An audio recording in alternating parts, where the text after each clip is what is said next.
Alrighty then. No, I can't sing anymore, can I? Yeah, you can. Kieran said he likes me singing. I love you singing. See, her and Max cussed me out about it and said... I didn't cuss you. We just said you do it. And I can't believe, as self-aware as you are, that you didn't realize you were doing it so much. Oh, you weren't aware you were doing it? All right, listen. This is another intervention. What's up, everyone? Welcome to the capsule. I'm back with a couple of good friends. Talladega Nights on my left, on your right. Genevieve Lou on the opposite side. Asian one. Not Asian one. Wow. Hi, guys. Hi. How's it going? Well. Good. Well, that's been the capsule. No, I'm joking. How is everyone at home? I hope you're good. I hope you had a good week. It was, I think, a fairly eventful weekend, I would say. We had Boy Blues Cycles, which was at the Barbican between Tuesday and Saturday, I believe. Tuesday, Wednesday, Thursday, Friday, Saturday. They had 2 shows on Saturday, I think. So and another day, I think. And another day. So 7 shows in a week, which is not easy.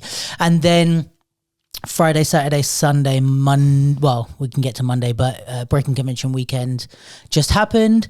So for our international listeners, because now I'm aware there are a couple, this may be, I don't know if this is alien to you guys or not, but Boy Blue are a pretty big company in the UK that do hip-hop theatre.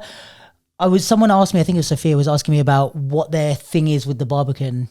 Like what they have, like that status of like they have work that they can create. Do you know much about it? Or do you know much about it? They're associate company, aren't Is they? it? Yeah, what does that mean? I think so. I mean, it's like, I don't know like the exact terms of their like agreement. Yeah, sure. But I think it's like when you're an associate artist, it usually comes with like a package of benefits, whereas like kind of this is your home, this is your home. I know they have their offices at the Barbican, and I'm guessing that they can probably tap into some of their resources, like whether that be marketing, producing support. Like I know they have a dedicated Boy Blue team, but they can also tap into some of the resources that Barbican have. And obviously when it comes to developing like creation, theater work, it's like I'm assuming that Barbican like gives them space to rehearse.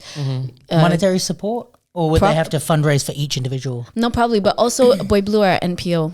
What does that mean? So, for those that don't know, what does it stand for even? I mean, National Portfolio Organization. Yeah. So basically it means that they receive like operational fund. So at the Arts Council of England, there's like, you can apply to become a national portfolio organization where it goes every 4 years. So once you apply, you have the funding for 4 years. And that is kind of to run your organization. So it can be between, I don't know what the minimum is, but it's like you know, depending on the size of the organization and what you do, then it's like maybe you get like 300, I'm saying a random amount, but like 300K a year. And that pays for like the salaries of the people that run the company. So that's what you mean by operational costs. It's not like to R&D something. It's like it can be as well, right? Because Zoo Nation are MPO as well, and I don't know what Boy Blues Cycle is. But for Zoo Nation, we'll have like a production year, so a show year, and then an engagement year, which is more about outreach, and then that repeats, and that's our 4 years. And in that, I don't think we get all the money to put a production on, but like that's where the majority of the money goes. Yeah, because it's like once you become a national portfolio organization, you can't get project grants. Right, because apparently, according to them, you're already funded to do that work. Yeah, and when you have, like, when you apply for national portfolio organization, you have to do, like, a business plan of the next 4 years of all the projects you're going to do and deliver. So it's, like, in the planning of that, there would be, like, included, we're going to do this production. And then some of the money would come from maybe co-producers like the Barbican that invest X amount of money. Then some money comes from the operational side. Some money might come from like external co-producers, let's say, or so. And the last one, there was like obviously Zoo got it, Boy Blue got it. Do we know anyone else? AG, when Boy Blue and Zoo first got it, Avant-Garde was in there as well, I think. So it's quite a big deal to get an NPO status. It's like you're the shit. Got like 6 figures. It's just like confirming that you're company can run for the next 4 years, which now just doesn't, that just feels like such a luxury to have that. To be funded for 4 years is big, I think. Yeah, and it's like, if you think about it, it's like, I think most of the problems or most of the artists that really struggle is like, every time you do a project, like even if you realize like a theater piece or something like that, it's like, okay, then when you want to start the next project, you start at zero again. Yeah. Like you don't have money to pay yourself. You don't have money to, you spent all the money on that. Yeah. So you don't have any residual income to kind of help you like, you know, get the momentum of getting the next thing started. And isn't there something you were saying about like if you're doing Arts Council funding, you can't make profit, so you couldn't even make enough money to then kickstart the next one. You have to just spend you kind of have to be back at zero if you're Arts Council funding. Because if you have money left over, you have to give it back. But what about like money like not left over, but like you've spent everything that they've given you, but with ticket sales and stuff you made extra money? Or well, I mean, not really. Like you want your budget to break even, because if you turned a profit on a, like, if you think about it, you're using taxpayers' money to fund something. But if like that taxpayers' money is for you to make a profit, like from a business, like then it's like, why are you? Yeah, why you're are not you an art funded?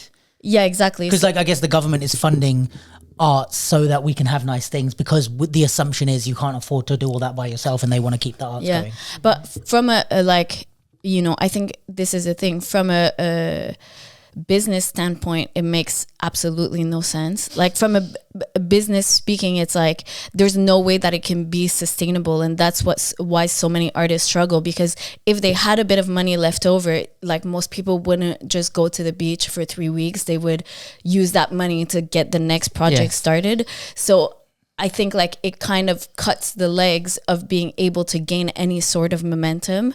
But from a like taxpayer's point of view and a governmental organization that has to justify it to people who contribute with their taxes, I understand why they can't really say like, well, yeah, we're allowing money. People to make profit. And then what level, like, then because that's a free business loan in a way. Yeah, then they would have would have to say like, how much profit are you able to make? And then that would start another conversation. So I understand from both standpoints, but I just think in terms of like business and the arts, the model is quite like the model doesn't make it.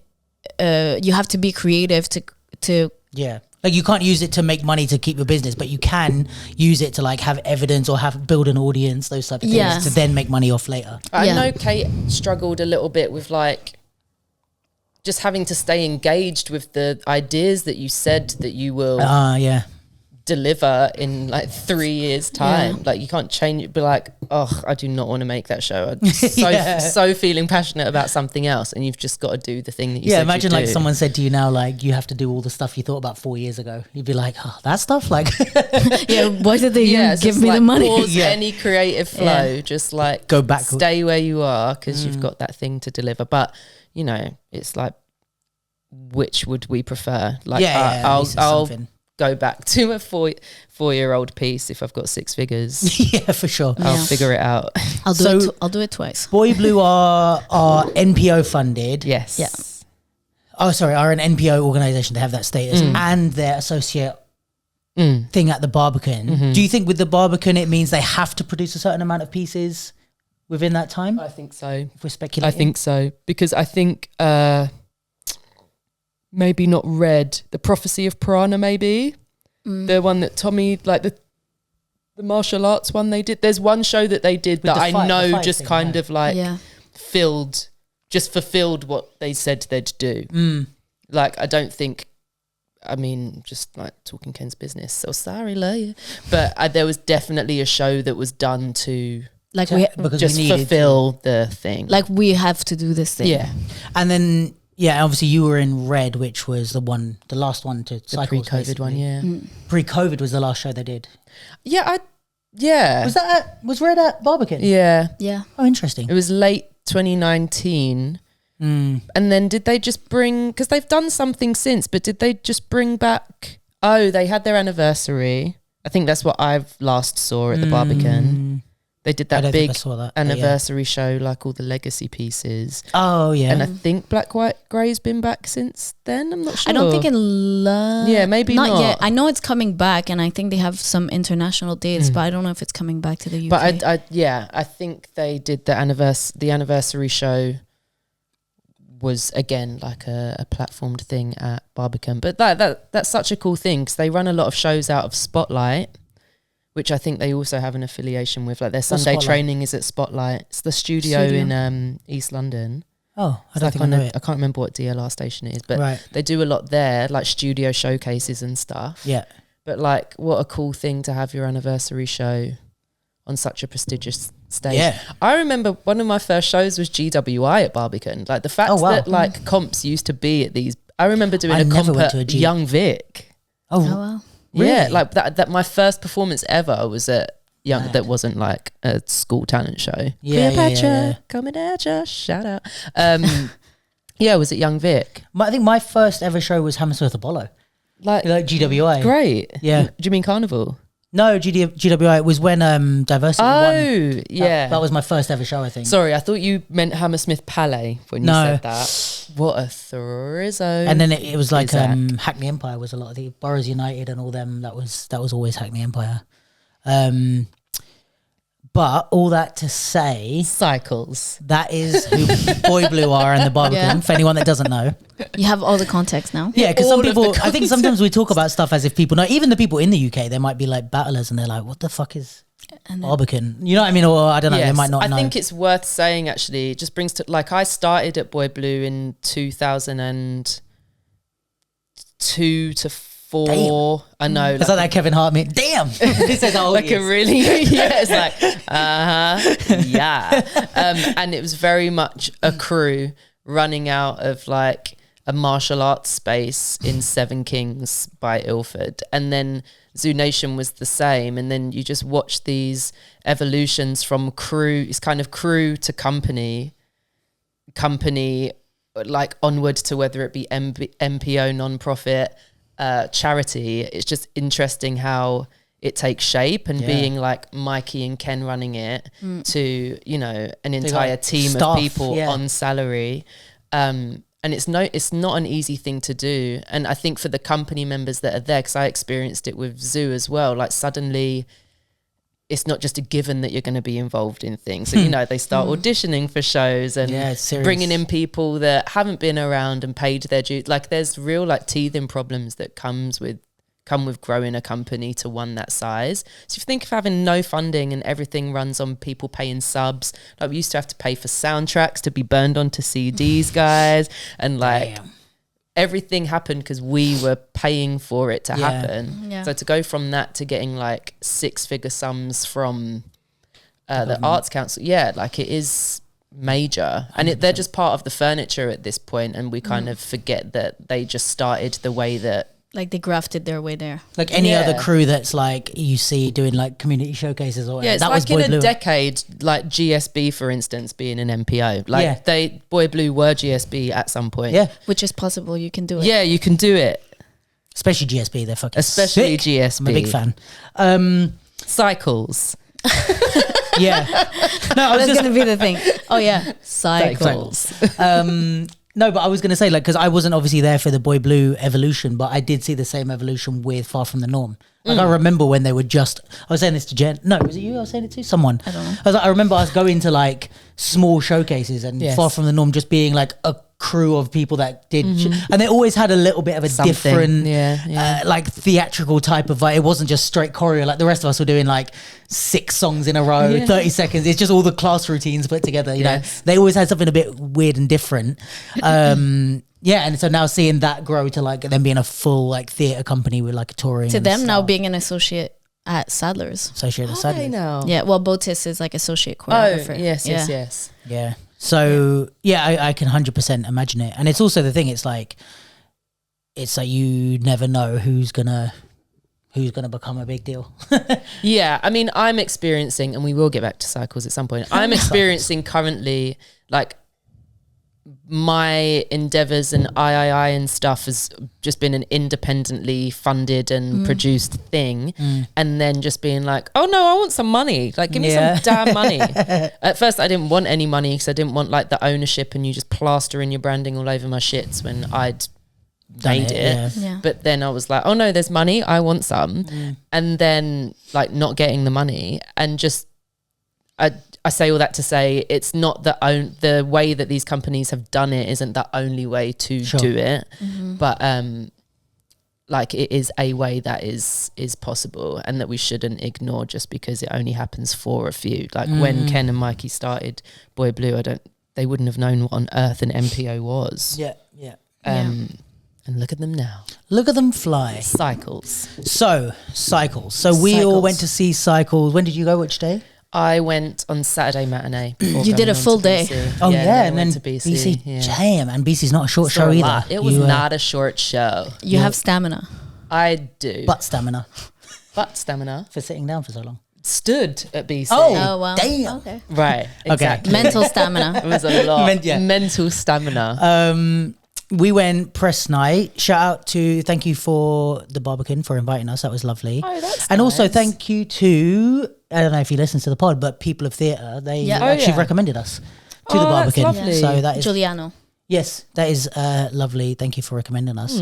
But had a wonderful time. I do love an evening out at the theatre, even though I never go with you and you always complain.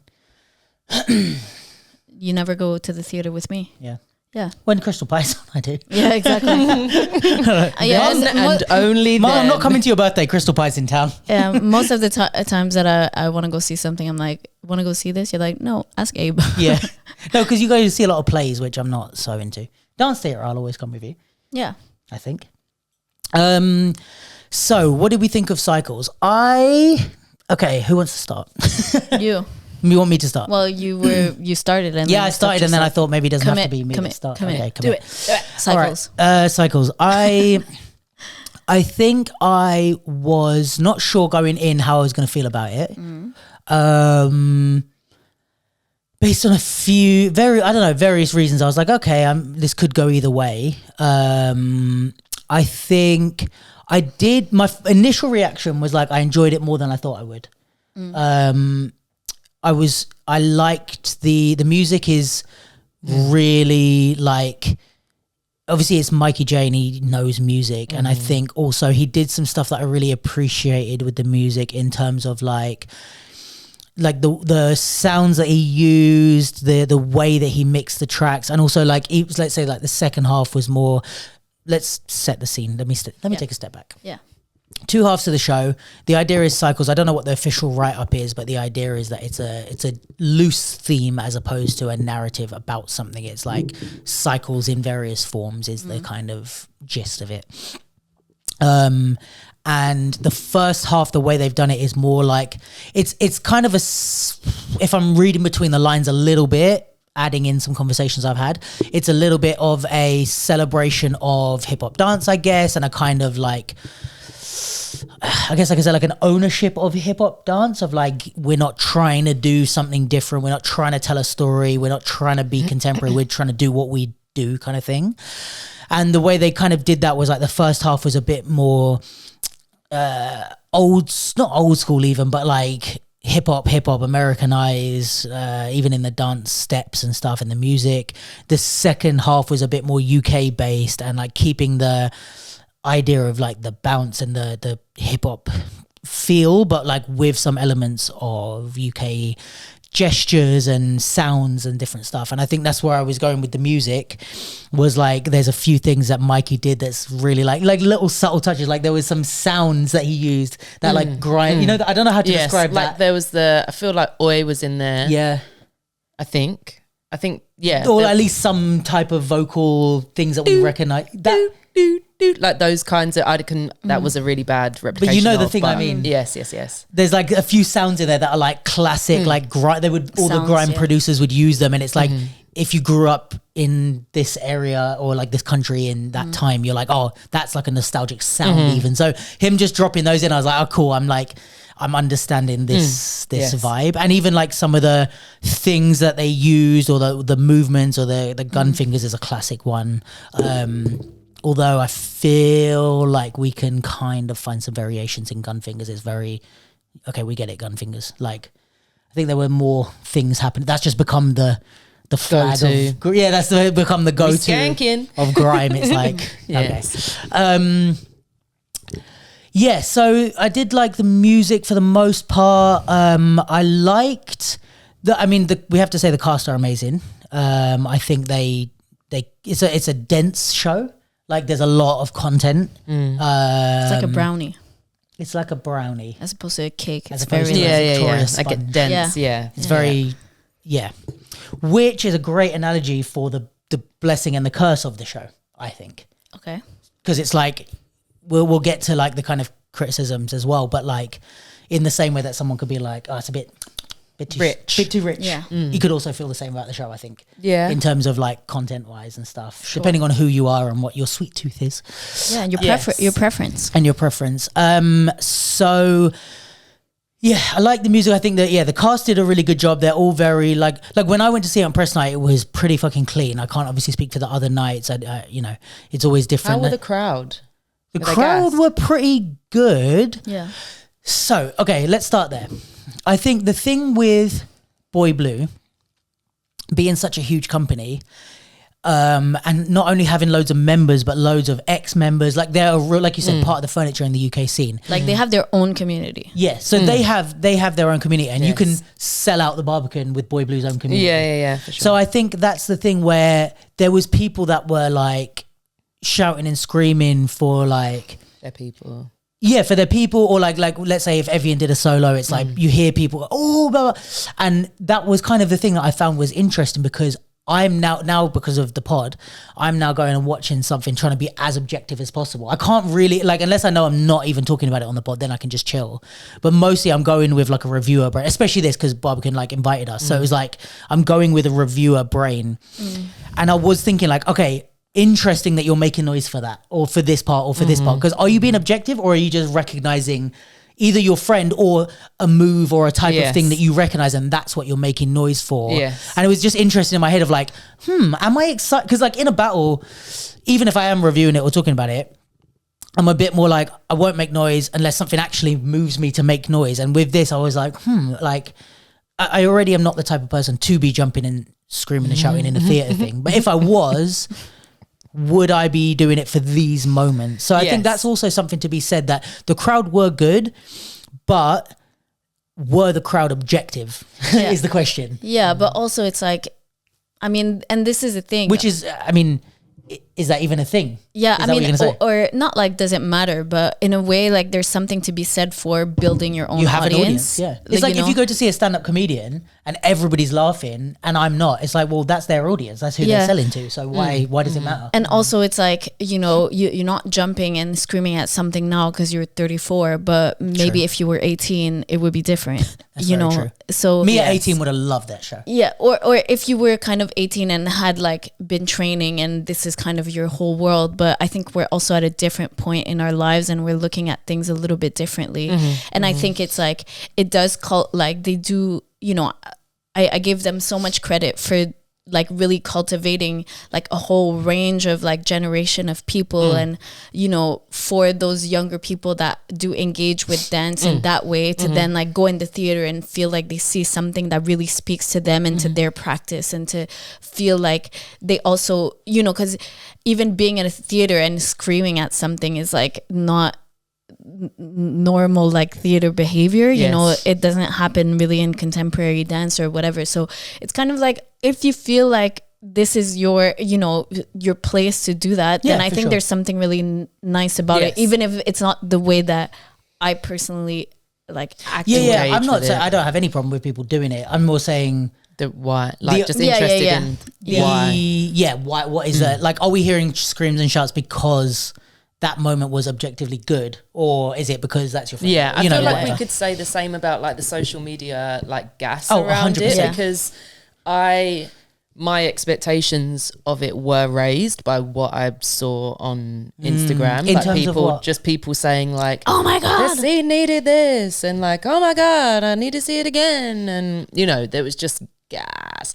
And that wasn't, I didn't feel that when I watched it. And I think that, again, with the part of the furniture aspect of things, like, I feel like intense pride for Ken and Mikey for what they've done community-wise and the work that they create. And like following on from what Jen said, like if there are people that are only ever at the theatre to see, like if Boy Blue put something on, like it is a blessing that there is somewhat of a variety in what they platform, and that this is like an somewhat easy touch point for younger dancers, I think, because they can see the sets that they might make and be in what Cycles was. Like it wasn't so like abstract that it felt miles away from anything that they might have been a part of. But I not unjustified is a bit strong, but I definitely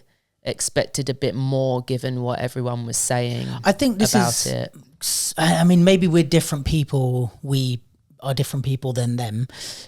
Or it's just being older or whatever it might be. But we see a lot of stuff. We also see a lot of stuff, and it's part of our, as producers, as artists, as whatever the fuck this is, like I think it's part of our job to be critical as possible. Like we also have that in our personalities of like, we're going, even if I'm coming to see your piece, I'm coming to be critical of it. Like not in a bad way, but as in, I'm like, okay, let's see what, and even the conversations that we would have afterwards, I'm never going to be like, you're the best in the world ever. And like, you wouldn't do the same with anything. Like you've listened to pods and be like, well, that wasn't your best pod, was it? You know?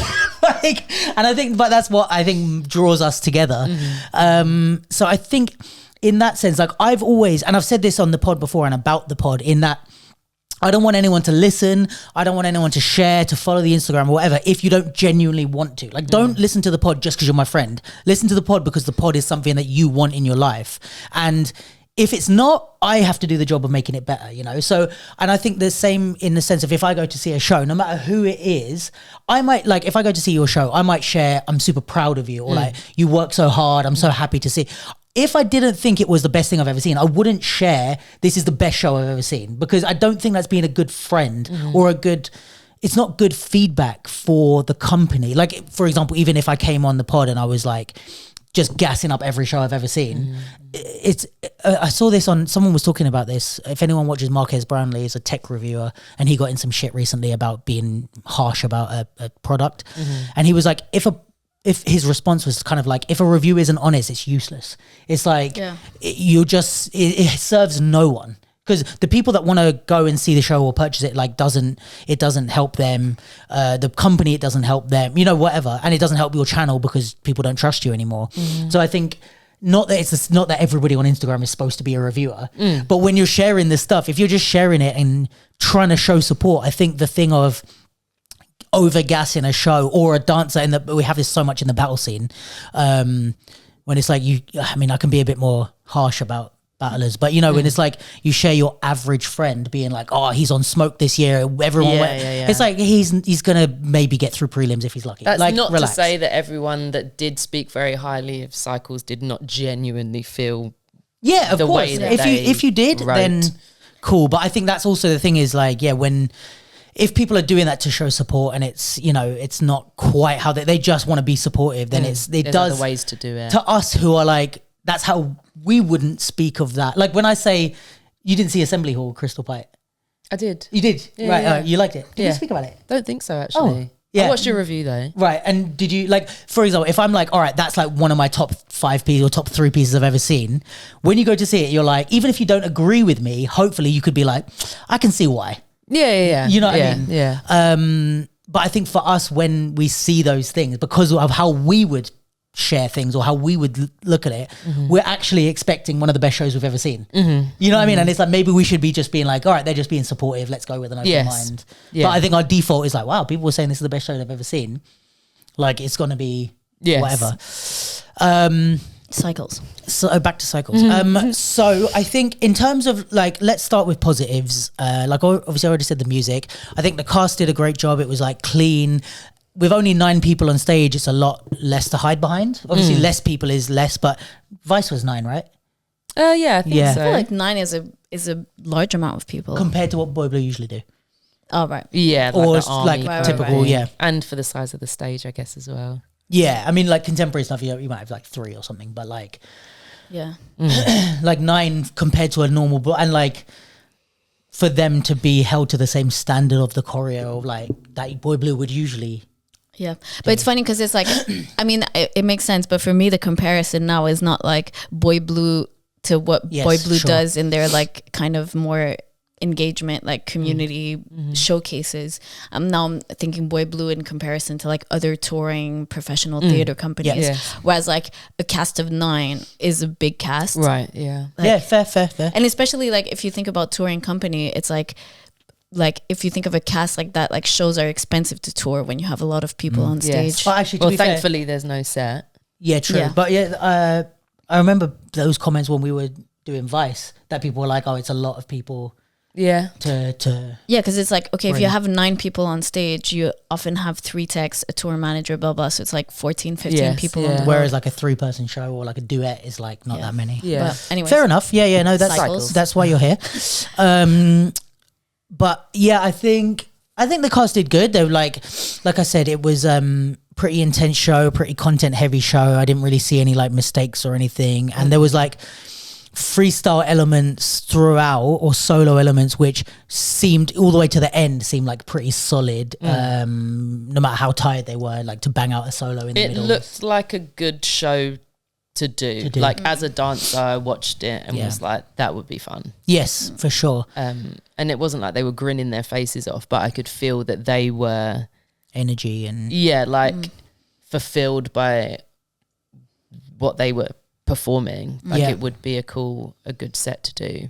Yeah, and I think if you have that sort of eye that like likes content, because I think especially for people that aren't seasoned dance theatre watchers, sometimes I think you can go and watch contemporary and feel a bit like bored, for want of a better word, and you're like, there's nothing happening. You're like, and until it's like going to a gallery and when you're used to watching Marvel movies, you know, you're kind of like a bit like, oh, this is boring. And then what happens? Yeah. So I think like that is something that if you have that type of eye, which I think is that Boy Blue want is like to also bring people into the theatre who aren't the usual theatre audience. They do have a lot to watch and to digest, and there is a lot going on to keep your attention. There's always something moving. There's very few like kind of slower moments. So I think for a specific audience that is really engaging and people like that. I thought the costumes are really nice.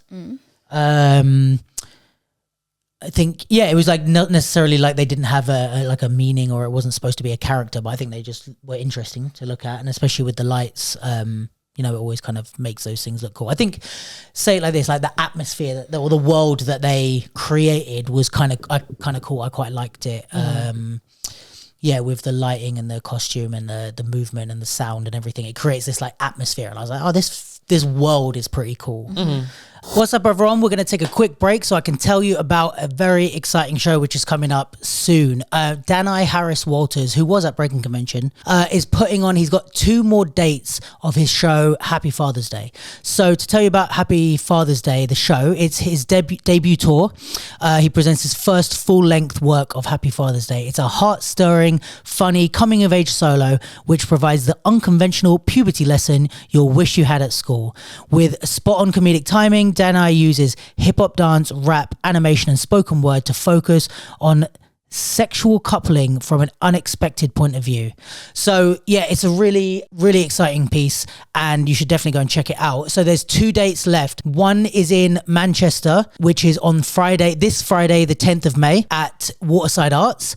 And then it's coming to the Place on the Wednesday, the 15th of May, which is next Wednesday, both evening shows. There is a link for discounted tickets, which we can get you through the capsule. So check the description and also you can go and check out Danai Harris Walters on Instagram, and all the details for his show should be there. So definitely go and check that out. Definitely recommend seeing the show. So yeah, let's get back to the episode. So yeah, and obviously I don't know if it was sold out every night, but they've got a decent audience in. Yeah. So yeah, any other like things you liked about it or positives? Costume was cool. Yeah. It wasn't Ryan Latey that did Black, White, Grey, although it did have like similar tone, like colour palette at least. But it's a guy called Matthew Joseph, which is like a super like notable fashion designer. So that's like a really cool collab. I loved like the when things happen, I'm always like, why? And we'll get to it with Breakin Convention as well. But I was just like, where did the hoodies come from and why? But they were nice, quite Yeezy-esque, I thought. Yeah. Quite current. It was like Rihanna Super Bowl vibes. Yeah. Yeah, true. And didn't conceal the movement considering how like big they were, but also didn't add. They were like just there. Nice. Yeah. But I think another thing for Breaking Convention, like costume does do a lot. Yes. Like it's not a must, and again, resources. But if they'd have just been in like black tracksuits, like it would have been a different thing. Sure. Yeah, 100%. So I did like that aspect of it. It felt.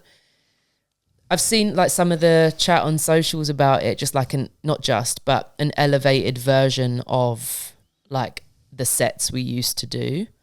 And I like that if that was Mikey, and I believe this was a Mikey led piece, similar to Black, White, Grey in terms of concept and stuff, which is interesting because I think you can kind of tell. I think there's a sincere difference between Cycles, Black, White, Grey and the rest. Okay. Go Mikey, go. Emmy nominated, by the way. If that was the idea, I do like the commitment to that simplicity. Just like, this is not where we came from, but like we've been about this, but like let's do this from where we are with the resources that we have now. Like I do like that as an idea. I thought on the booking page it said no interval, but that was wrong because I went with Joe and was just like, your poor back, mate. Yeah, true. Poor Joe. And I don't think I needed it to be an hour and a half. In terms of take out the interval and keep it like shorten it so that the dancers can survive through. Just as an audience member, like 60 minutes straight through would have done it for you. Very much. Yeah. Very, very much, yeah. Maybe less.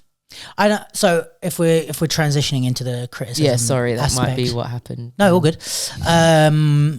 Then it's also is like, right, if you're not going to have a specific narrative or a story, and you are just going to do this type of like movement based piece, it's a lot harder to keep us for an hour and a half. Yeah. And this is the thing, I think, where it's like, this is where we go back to the brownie analogy of like it being very content heavy and a lot happening all the time. It's like when anything is happening at the same level, whether that's high, low, mid, whatever, if it's happening at the same level, it's the variety that keeps us engaged, I think. Yes. Because if you think of, like with shows now, like before it goes to the opening titles, like, or a movie, like they just what they need to get across as quickly as possible to like keep you there, or like with an ad break or a cliffhanger to keep you enticed to the sequel. There wasn't anything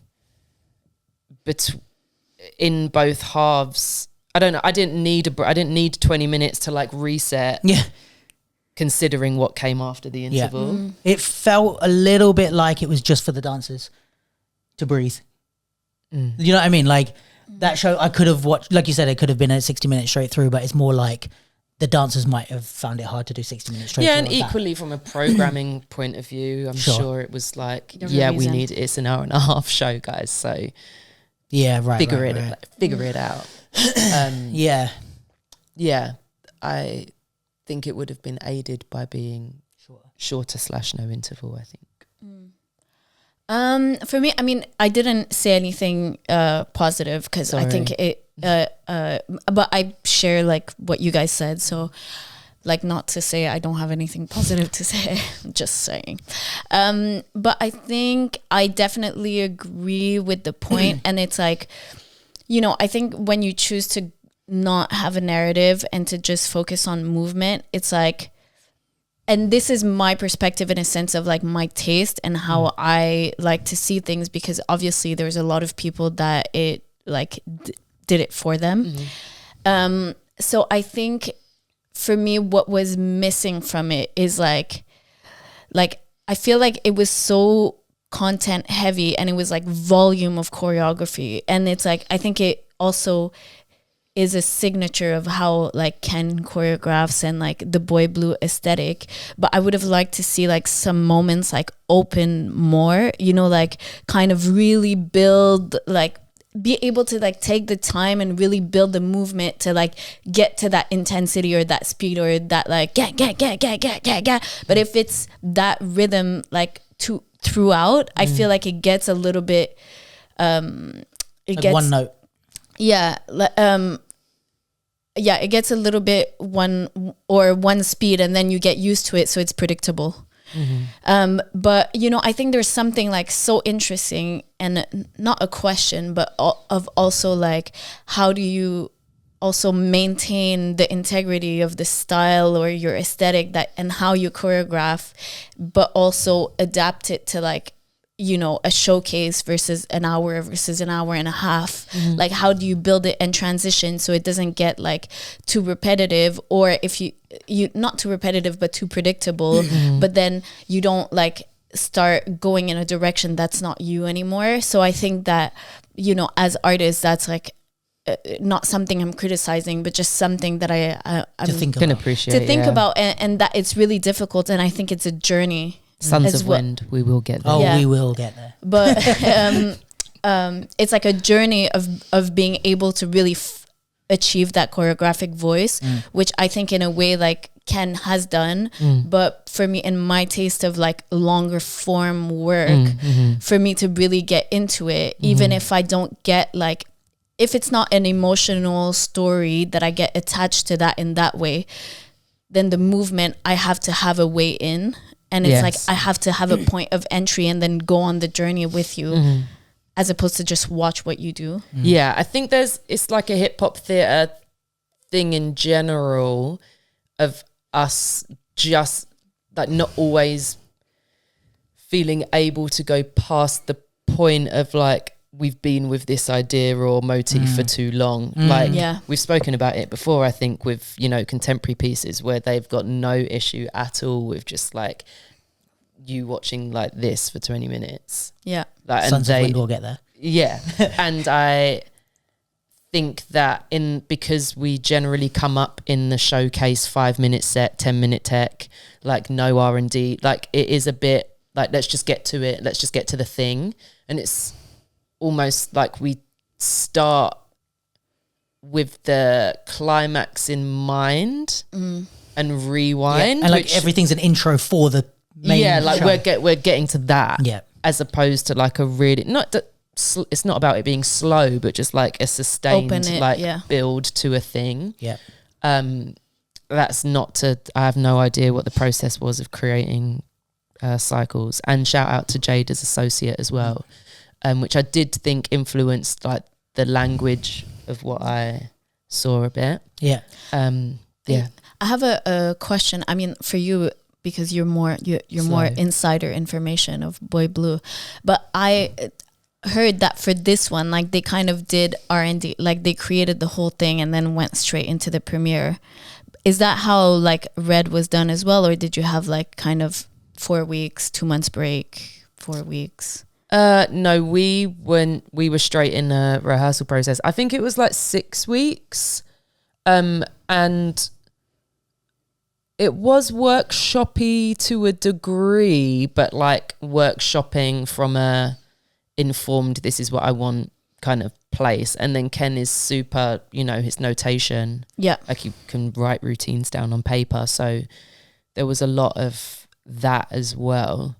But Yeah, it was a mixture of workshop and like him just being in front of us and telling us. But was it like straight through 6 weeks and then show? Yeah, no break. Because it's like, I think that this is also an really interesting / like good but also challenging way of creating, because I know that a lot of like contemporary companies or a lot of companies that do like theater work, they won't necessarily do like 6 weeks to the show all in one go. Yes.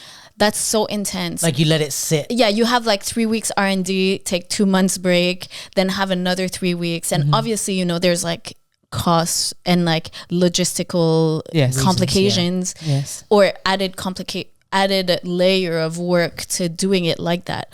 But also I think like I've done a process once that it was like 5 weeks and then show, and it's like you, even if you R&D and kind of workshop ideas in the first few weeks, you're forced to make quick decisions, narrowing in constantly. Yeah. And then sometimes it's like, and I'm not saying that, I'm just talking in general about creating in this way, is that like you have to commit to something, you know, and in a way I think sometimes that serves a purpose because you can tinker and change things until death do us part. But I think that, you know, also being able to like create something and then have time to like take a step back and look at it and reevaluate and let it sit and then come back to it also gives it maybe a little bit more not perspective, but like places where you're like, okay, let's edit that, you know.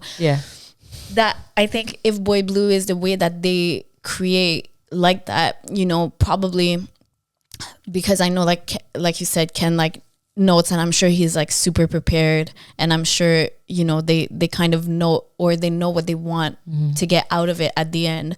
But I also think, you know, the result of what we're saying of things being packed, of like, you know, maybe needing a bit more time to like open certain things and to take certain moments to be longer and all of that, these are things that I think when you're like hammering through and saying we have a show in 2 weeks and we have to make another 25 minutes, like those things might not be the automatic go-to solution. I think it's like once you've made something and then you start like removing. But I heard this like interesting thing that making work is more like an act of destruction than it is an act of creation. Oh, hello. You know? So going in the next layer. Yeah, so it's like creating something is more about what you take out. Absolutely, yeah. Yeah. Absolutely. It's like the making an elephant quote kind of. Yeah, but you know, I think it's like the word decision comes from the Latin of like to cut. You know, so to make a decision is more about focusing on what you're getting rid of than than what you want to put in. So I think, you know, that way of creating, and for artists who are watching this, is also considering like maybe trying both, you know, like trying both approaches, because I think having a deadline also, that's like when you have, or what is it, like there's another quote that's like the best way to make work is like with not quite enough resources and not quite enough time, you know. So it's like, I think when you don't have a deadline, things can drag on for so like long, not happen at all. But I think, you know, not only thinking of like the actual outcome of what you put on stage, but the way to structure a process will also inform the result of the show, and you know, seeing how you deal with time away, if it like is something that motivates you or hinders you or whatnot. But I just thought it was an interesting process, because I don't think the majority of companies that I know work like that.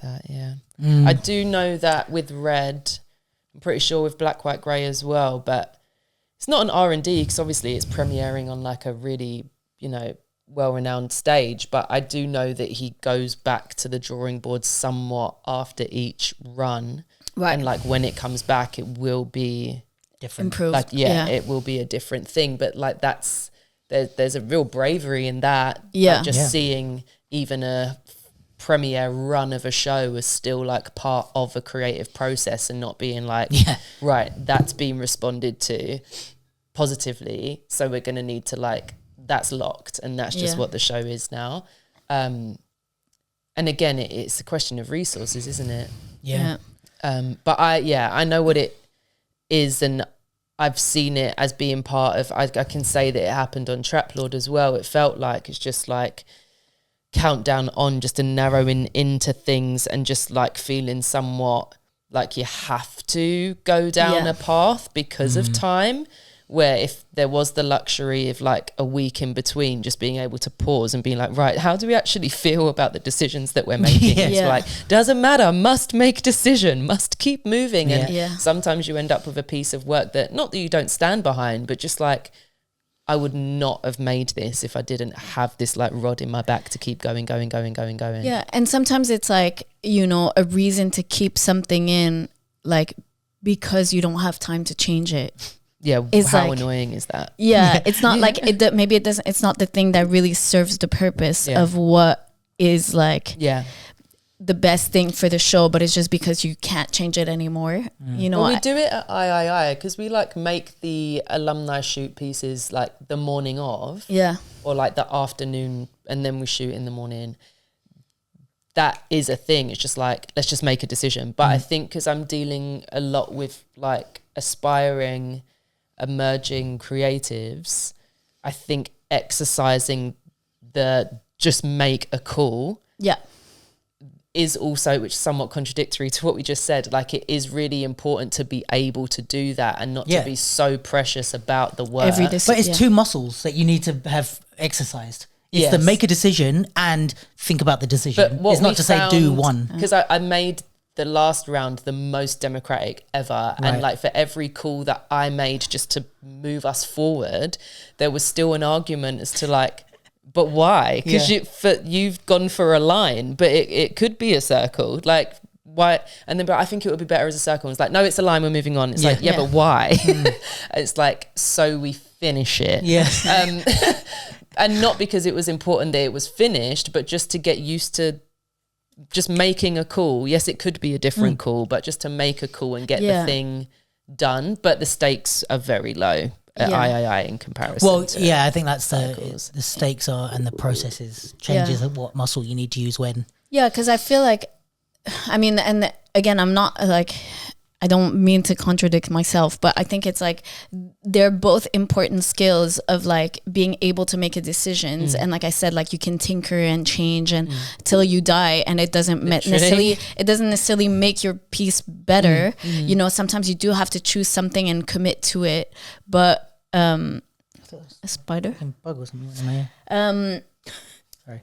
But yeah, so I think it's like that can hinder you, but then also like committing, kind of choosing things without thinking either is like also, you know, can lead you down a path of like, well, I think this is the whole thing about R&D, isn't it? Like the point of having an R&D and then a creation period is like creation is setting stuff, R&D is just playing, and you use both. Like if you have an R&D and a creation in one, they both undo each other because you're R&Ding when you should be creating, and you're creating when you should be R&Ding. And it's like, you know, I think that this is where like, in a way, sometimes like having a clear kind of story or narrative can help to be the thing that is like the structure that you hold on to. Yeah, because you're like, coming back to your why, which is, is this telling the story effectively? Yeah, is this like kind of in the arc of what we're trying to say? Is it like continuing, like, is it helping to say this thing that is the next thing in the story?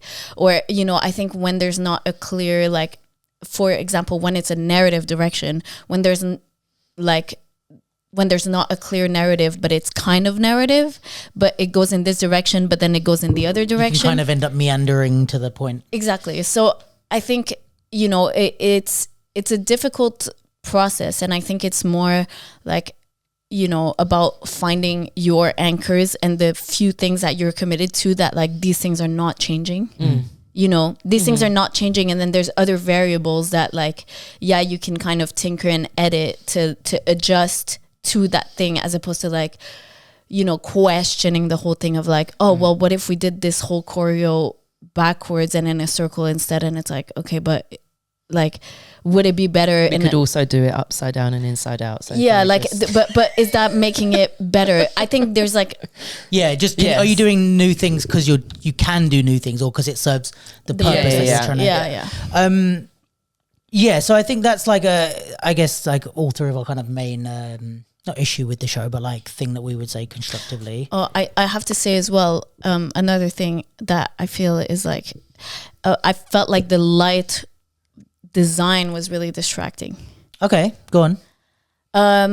Another thing for BC, we'll get there. Yeah, I think that there was so much going on with the lights in terms of like flashing, moving, a lot of like, I get cycles, like the circular motions and the like, but I just thought that it didn't, like for me, I mean, I didn't dislike all of it. I just thought there were a lot of times that it was distracting me from looking at the dancers. I don't remember that. It goes with the idea of it being content heavy. Is like if you've already got a lot going on stage and then a lot going on with the lighting, then Yeah.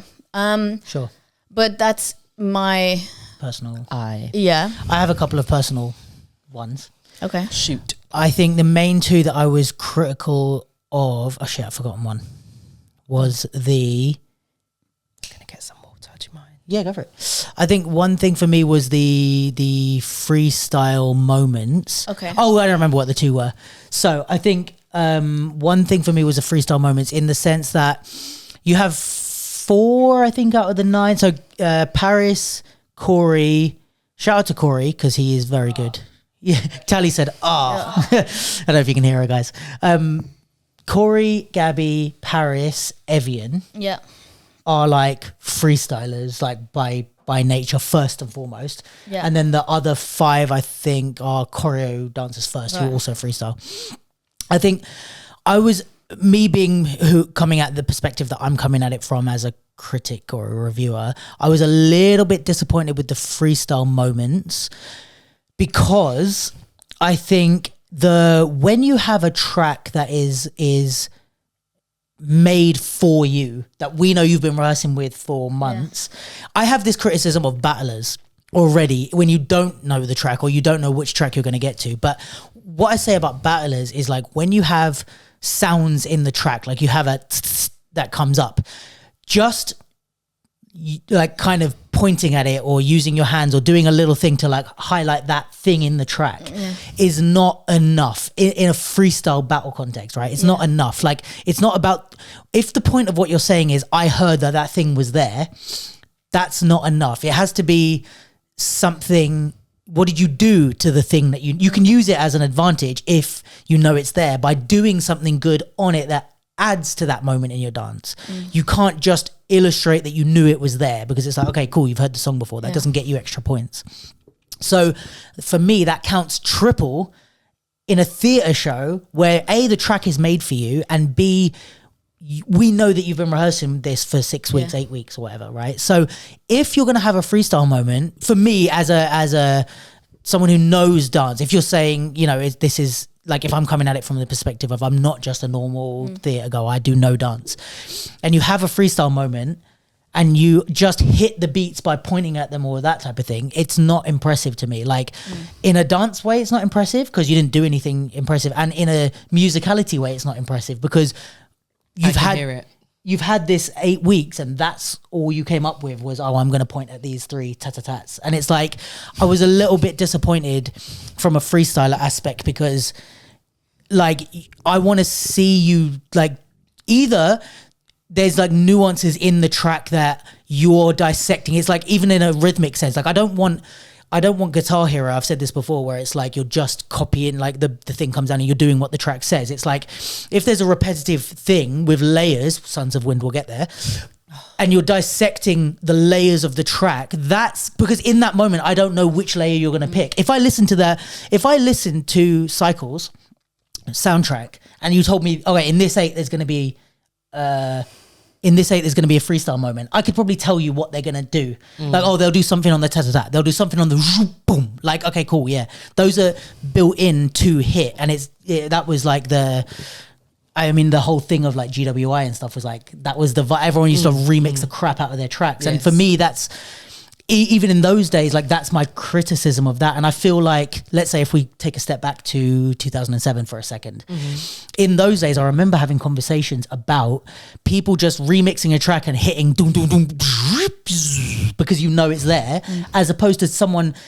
which I have to shout like Ema, John Graham, even like Cisco, like all of the people that I looked up to as choreographers wouldn't remix their tracks. They would take a song, and the skill of the choreography was dissecting the song in the way that it was produced.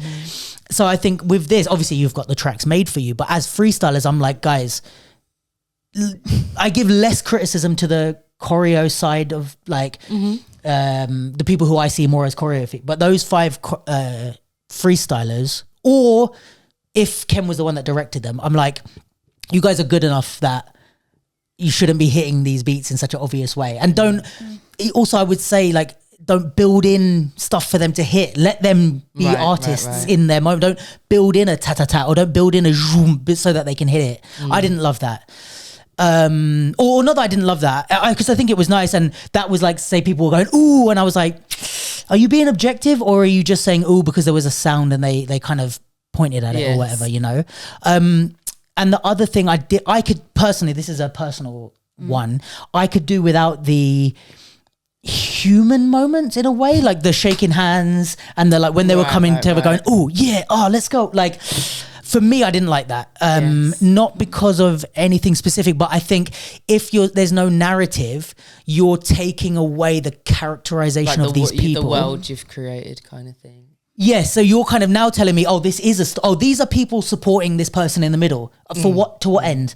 For what is their character? Is their character overcoming something? Is their character doing this? Or when you're shaking hands before you're about to do a routine, but then I'm like, okay, but these 2 people now have a relationship that the other 2 don't, and you're selling me stuff that doesn't go anywhere. And I think if it was just purely a movement thing, I'm like, take out those relationship building human moments, because you're making me read into them. Yeah, and you're like situating me somewhere, like you're kind of creating a situation that now I recognize, but then it doesn't, like the situation doesn't continue. It's just like a short intro to like, oh, we're at a party, but then what happens at the party, it's like, oh no, now we're just in a movement, like so I think that maybe that's what you're talking about, of like being situated in something concrete and very like relatable and realistic, but then that being but then that being kind of not dropped, but like abandoned at some point. And you know what's so funny, and this is so ironic, I don't think John Z listens to this podcast, but when we did Turbulence, we auditioned it for Breakin Convention and we didn't get it, and I was like not unhappy with John Z, I was just not happy that we didn't get it. And one of the things that me and John Z were like arguing about for like a good 5 minutes at the end of the year, like not arguing, but like he was asking me questions and we're going back and forth, is like, he was like, well, what's the narrative of this piece? And I was like, there isn't one, it's just about the movement. And there was one moment where we start by like looking at our watches and we tap the watches and then we carry on. I don't know if you guys remember the piece. But then that's it. And John Z was like, you're telling me there's a narrative and then there isn't one. So don't suggest a narrative if there isn't one. And I was like, but why is that a narrative? Like, it's just me tapping my watch. That's not a narrative. It's just what I decided to do. And he's like, yeah, but to your audience, it's a narrative. And I didn't get it at the time. So I have to shout out John Z. Get it now? Now watching that, I was like, I get, like, if I could go back, I would just take that watch tapping thing, and it didn't need to be in there. But me doing a move, looking at the watch, going and then carrying on, it's like that was the first 4 counts of the piece. So you're saying I'm waiting for something, nothing happens. So now I get it, that it's like exactly what John Z said. It's like it's like a fucking Luke Skywalker in the thing, and he's like echoing in the back. He's like, "Don't have a narrative, Luke." But like it came back in my head of like, that's what he was seeing. So that would be my thing on that. Fair. But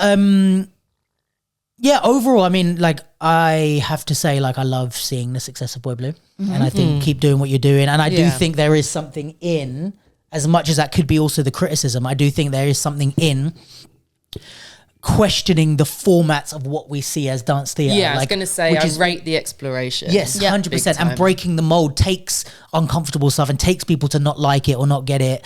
And I think a lot of our dance theatre formats and the way we do things, the way we light shows, the way we tell stories is based on contemporary and ballet. And we don't have to fit into that.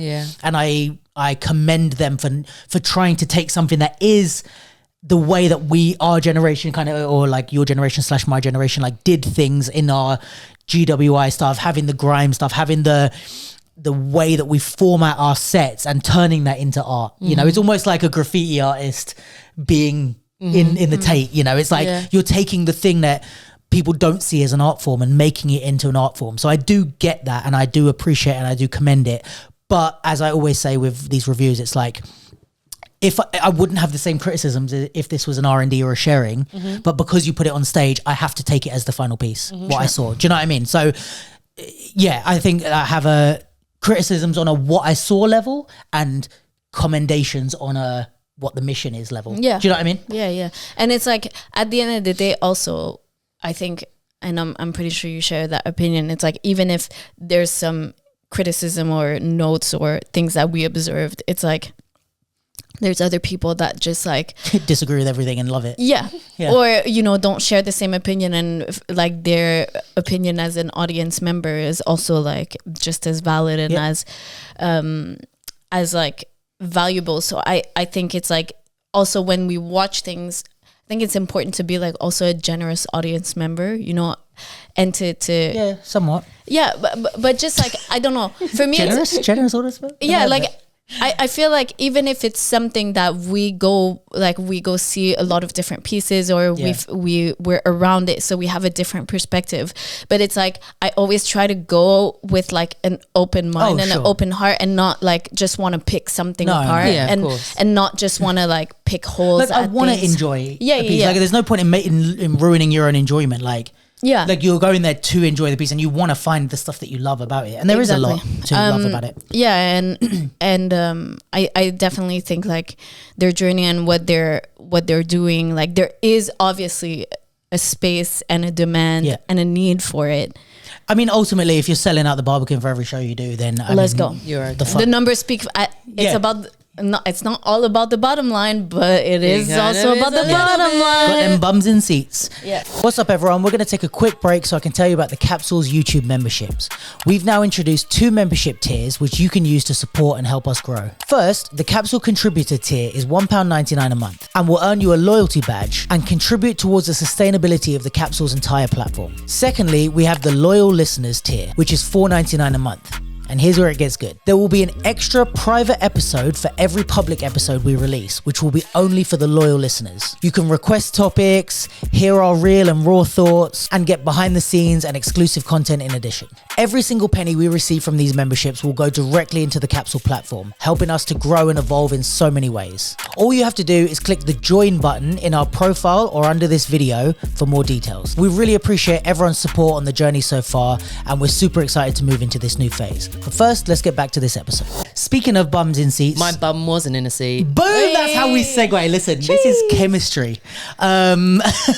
So let's do Breakin Convention. Let's do Breakin 21st year of Breakin Convention. It's now legal in the States. It's now legal in the States to drink. I was there on the Saturday. You guys were there on the Sunday. So we've got a full weekend review. Yes, massive shout out to Breakin Convention also for the tickets. Yes, thank you, Michelle. Love you so much. And I wasn't there last year because it was the year I had the shingles.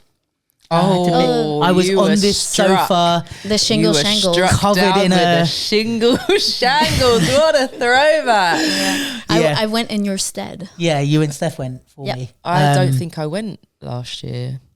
20th anniversary. Who headlined last year? The Twins. Was not there last year. I remember that. Yeah, we talked about that. Shambles. Shamble Shambles. Shimble Shambles. That would have been the name of the pod if we were doing that old style. Shingles Shambles. So on to this year's 21st anniversary. I have to first and foremost, I say this every year, but shout out to Breakin Convention. I think similarly to what I said about Boy Blue, I think part of the furniture, a staple of the community. We need it. We love it. I appreciate the team and everything they do. And I think, I really think it's an important thing. And I think it's easy for celebrated platforms like Breakin Convention, which everyone accepts as a celebrated platform, for us to like miss giving them their props. And we think, they just do this and they have all the money and they already know. It's like, no, they don't already know. And also, the bigger you get, the more people hate on you, and in balance to that, I'd like to also add my positive comments that we love Breakin Convention and what they do with their, I mean, 2007 was my first ever Breakin Convention, one of my first ever dance shows I ever went to see. And look where you are now. I mean, it borderline changed my life in a way of like going to see that. I was like, holy shit, dance is cool. Oh, you went to see it before you ever did it? Yeah, Sim and Dan took me. Was Vice that Vice wasn't your first time performing at it? On main stage, potentially. Yeah, that was 15th anniversary, yeah. That might have been my first time on main stage, and then I did, with me and Lee did a duet. I think I've done Breakin Convention twice or three times. I did it in 05. Like, what is that? Wow. Mental, innit? Gangster. But you know what I think is so cool is like, I think it really, like, whether you kind of went as an audience member or like everyone has a memory of it. or like choreographed a piece or danced in a piece. I think like one thing really special is like, I think it affirmed a lot of people, you know, of being like, I really want to do this, or seeing something and saying, I could do, like, this is what I would want to do, or this is so special. And I think having those moments in, like, you know, we all have them in our lives at different moments, but I think there's something so special about, like, you know, we all have those memories of being in a moment and being like, this is it for me.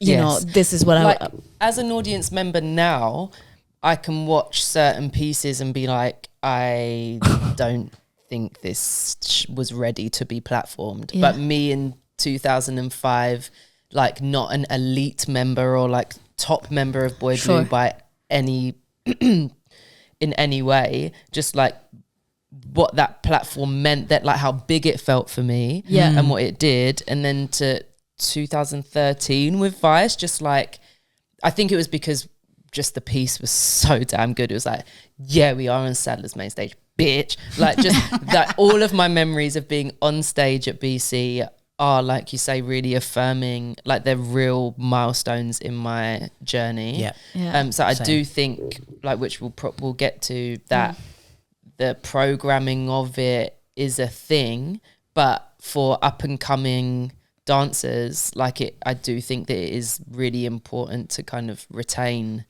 that element of it. I think even though, like you said, there is stuff that I could criticize of course there's stuff I could criticize with that many pieces over a weekend. You can always criticize certain pieces or whatever, and I will in a second, believe me, but not for all of them. But like, what I mean to say is, the programming aspect of putting on a festival is a lot harder than you think. So it's like, we were talking about it in the car on the way home, but I do appreciate what Johnsy and Michelle and those guys are trying to do in the types of acts that they're bringing, the diversity of the styles, the diversity of age range, the diversity of like backgrounds, like professional, less professional, like giving people a shot that maybe don't have resources and stuff, but get to be on that stage. So I do see the vision and I do appreciate the vision. Again, similarly to what I said with Boy Blue, we can, if you put it out on the main stage, I think it's fair game. Yes, I'd say so too. Thank goodness, because we will. Yes, I think so. Do we want to, because I think we all three have the same highlight. Yeah. So do we want to start with the highlight? No, with the criticism, lowlights. Because, or if there's any criticism, I've got a big one. Okay. 2. Okay. A big 2 criticisms. Do you guys do you have any that you want to go first on? Or do we all have the same? I'm not too... So my criticism is similar to when I went to a showcase that Yerka put on a few weeks ago that I did. I'm not sure. Did she contact you for feedback at all? I don't know. Because she did for me, and I have said it to her. But I think when you have a mixed program, it is really important to set an audience up for what they're about to see, so that they can. It's not necessarily managing expectations, but what am I about to look at? Like, am I looking at a dozen UEL graduates, or am I looking at a world champion breaking crew? Because the lens through which I view it and criticize it will be different. And that didn't happen. Like, we weren't told on Saturday, like what we were looking at. I mean, I get it. You can go away and do your own research after, but I've already made my judgments about what I've seen by then. So, like, and on such a big stage, your expectations are higher. You're at Sadler's, it's a huge thing, it's sold out. You're like, oh, these are all going to be world class. Yes, and which is a bit unfair for some people. Yeah, all world class. And do jump in if you're like, that was my point that I wanted to lead with. I saw many pieces that could have come under the heading bits and bobs. There are a lot of bits and bobs. As in the piece or the piece itself? In the piece. Yeah, just like stuff. Fragments of ideas that I'm sure made a cohesive idea in the creative's mind, but as an audience member receiving bits and bobs, fragments, elements that will be cohesive one day, but did not lend themselves to a cohesive piece. I saw lots of light shows that, and again, this is a resource thing. It's a showcase thing. We're used to having 10 minutes to tech, like run your set twice. You're at janky venues that have like an off-center spotlight and like maybe a disco ball doing the rounds at the same time. Like we're not used to, once you get a rig and someone that knows what they're doing, it is really tempting to just throw everything and the kitchen sink at It's your like, what face. lights do you want? Yes. Turn them all on. Turn them all on throughout. And it's like, what colours? Yes. Shapes? Yes. Do you have specials? Lots. All of it. Throw it all in. The specials. So there were lots of light shows, and in the darker moodies of it all, like that didn't necessarily literally light the pieces very well. Yeah. So those were my main gripes. And then from the headliner perspective, which I think you will take the wheel on, it's just like, hi guys, some of it was why. Guys, okay, here's my thing. Is it where you take over? No, well, here's what I will say. Here's what I will say. Say it. Because I know a little bit about the behind the scenes of Breakin Convention, I've been a little bit, like I know the team, I've been part of the festival, I've worked for them, blah, blah, blah. I have a little bit of empathy for the pieces because I know the idea is diversity, right? And the idea is some younger people, some newer people, some professionals, some less professionals, some... It's giving a range. Yeah, like some professionals who are doing something new. Like it's a range. So I'm almost going to Breakin Convention with a somewhat of a R&D sharing type of eye of like, okay, these are some people, some of them are trying stuff, some of them are, but again, the audience aren't prepared for this. I just happen to know that because I've been going since 2007. Sure. So I have a lot of empathy for pieces that I didn't like or I didn't think were necessarily ready or that good. Because I'm like, right, I don't know if this is you trying something new. I don't know if Johnsy's, programming you because you want a platform to try a new idea, etc. So I have a lot of empathy for a lot of the pieces. Let's say 80-90% of the pieces. However, I don't have empathy for big headliner companies that I think I expected more from. So if I'm naming names, I only went on Sunday, but Femme Fatale and Jinjo let me down, I have to say. Especially because they're from the freestyle background. Yeah. I did expect a lot more from both of them. So I think Jinjo are a legendary breaking crew. And I think breakers do have it harder in the sense that it's not the same format to play in the way that like a popper can play with a whole theatre. It doesn't lend itself in exactly the same format. So there is a format of breaking showcase, which I will call the Battle of the Year style showcase. Yeah. If you haven't seen Battle of the Year, the competition, go check it out. But that platform like shaped a lot of how breakers showcase because they ask you to do a showcase. I think it's as part of the prelims, and you do a show, and those showcases became big. Like people like Wanted Posse and like changed the way it was like a show that they did, not just breakers throwing down rounds. So now it's become this like show thing, and there is a very specific type of format that Battle of the Year invites. And I think breakers tend to take that sort of, I don't know if it started at Battle of the Year, probably didn't, but they tend to take that thing into other showcase platforms and drag it out or make it longer or make it shorter, whatever they need to do. But I don't hate that format. I say, okay, cool, that's a breaking thing, and it is keeping the authenticity of the breaking type of vibe on stage. Cool. But the Jinjo piece was not up to scratch for me for their reputation and for how good they are, and for their name. You know, I think it was the even on a Battle of the Year stage, that piece wouldn't have been that good. You know what I mean? I don't think it would have been. It's like, and I've seen some amazing pieces there, and it's like the choreography wasn't. It was just kind of average. That wasn't really inventive or new, and to be honest, the breaking wasn't that good. Like, no.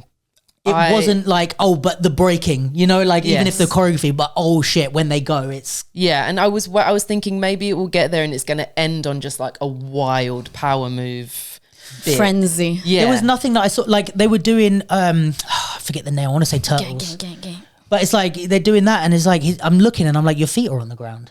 Oh, I didn't clock that. Like you're supposed to be holding yourself up doing but and I appreciate it's fucking hard and I can't do it, but you're Jinjo. I'm not in Jinjo for a reason. Yeah. But it's like they're doing this and it's like I can see your feet dragging the entire time and it's like, I mean, maybe the audience don't care, but like in a breaking battle, you'd be cussed out for that. On the audience front, I will say that, especially for the kids that are there, if they were still there, because by the time Jinjo were on, like what time was it? Jinjo they opened for us. Oh, you did maybe say that. lineup, yeah, so they closed on Saturday. With that piece? Yeah. With all due respect. No, like the second half when, so Sons of Wind closed the first half. Oh. Yeah, then it was Trap Lord, Femme, Jinjo, which was like, why did I stay? So the music... the audience thing, they were gassed because for the Sadler's Wells crew that come out to BC, that is what they're there for, I think. They are there for a breaking show, crew. Or and like it isn't a spectacle. But like the spectacle element of it wasn't like spectacling. It was just like, I felt like I could have seen it in a mall. Yes. Do you know what I mean? Like, it was like Just Dance Revolution music. It was like so aggressive in its like shrillness. And then the projection had nothing to do with what I was looking at. Because I thought it was going to be the concept of the piece. What was the first like invaders word that or it's something. like? Yeah, something like that.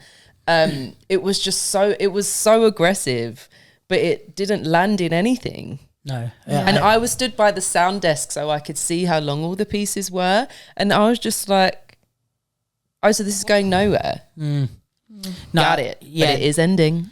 No. I think they could have done a lot better.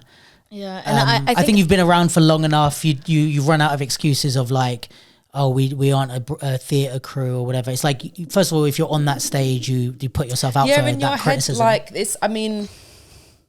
Not to go at like BC, like it's a shared responsibility, I think, but like you are headlining that festival. And for us that know, we don't see every bit of dance that there is, but we do see a lot. And we do see a lot of artists that are lacking platforms and funding and resources, and God knows how much they were paid and how much it cost to get them over. But like when you factor all that in, it's like, my expectations are high, and I think they should be allowed to be, and they weren't. But I think it's also like because Jinjo, like I don't know if they were programmed based on that piece. Or if they were programmed based on your Jinjo, you have a solid reputation. Give us something. Yeah, because you could do that with a lot of crews. And this is the thing that we spoke about with the twins last year of like, oh, we don't know what the conversation is also of like, oh, just come do 15 minutes, do whatever you want.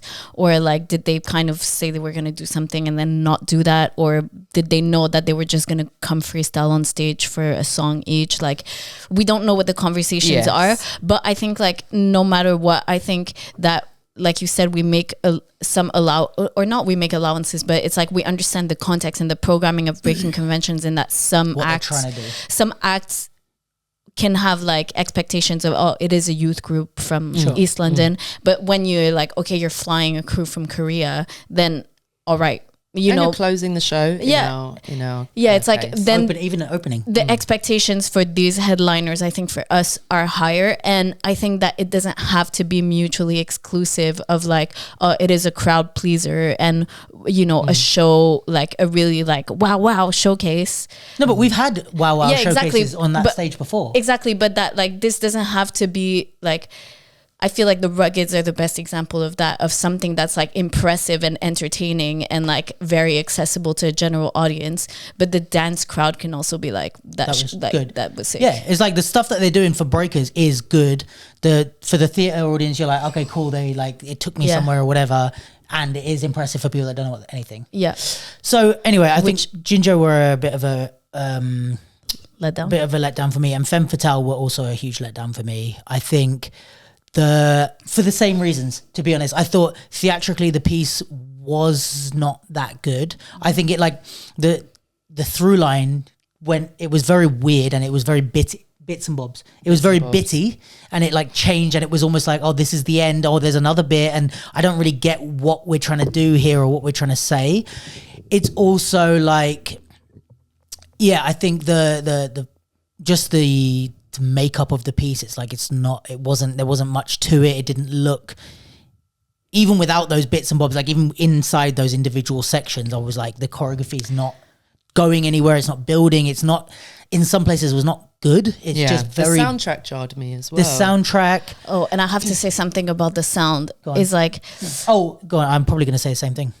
I feel like, okay, you're using tracks that are existing, but it's like, because something sounds good in your headphones, like you have just like go online and buy the actual there was one track in their soundtrack that was particularly... There was like all the way through the whole of Breakin Convention. Yeah, the mixing levels of like the song within one act was like imbalanced. And for me, it's kind of like, I feel like this sounds like a ripped version of something. Like it's not the studio recorded version. Battle DJs talk about this. It's like, stop downloading your tracks off YouTube. Because you need, when it's on a big system, and you're going to hear it. Especially like, you know, I was actually talking to a sound engineer, but it's Sadler's because like all the paneling is metal. It's like, it makes like the sound quality within that theater also very like...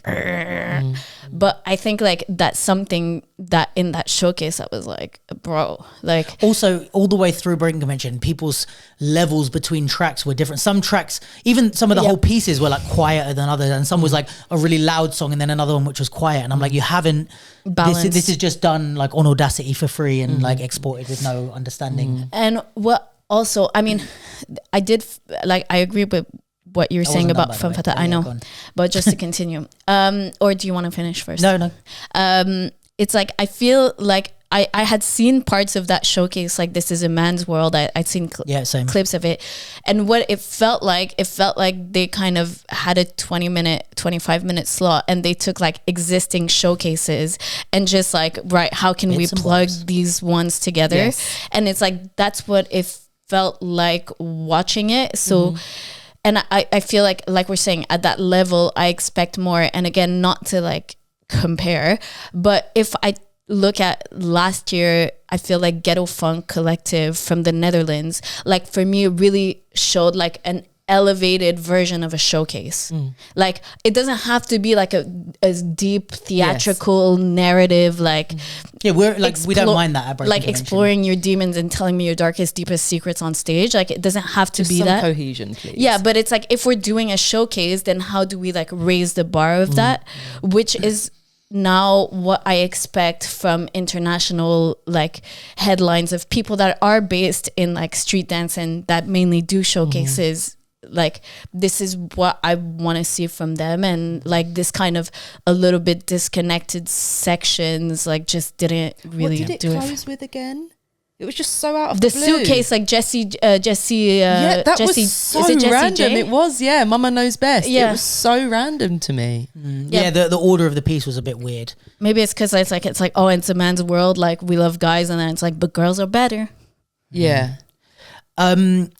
What I will also say is that at Breakin with Jinjo, I can critique to an extent. And it wasn't like that good based on my knowledge. There might be breakers out there that can speak more eloquently on Jinjo's breaking stuff. Popping, I can critique to a higher extent, not as high as like, let's say Sons of Wind's hip hop, but with popping, I'm a bit more knowledgeable on. The popping was, that was one of the biggest letdowns of that piece for me. It's like you are 3 popping specialists and the popping isn't good. Interesting. Like what they made, or just like the actual technique. It's very basic.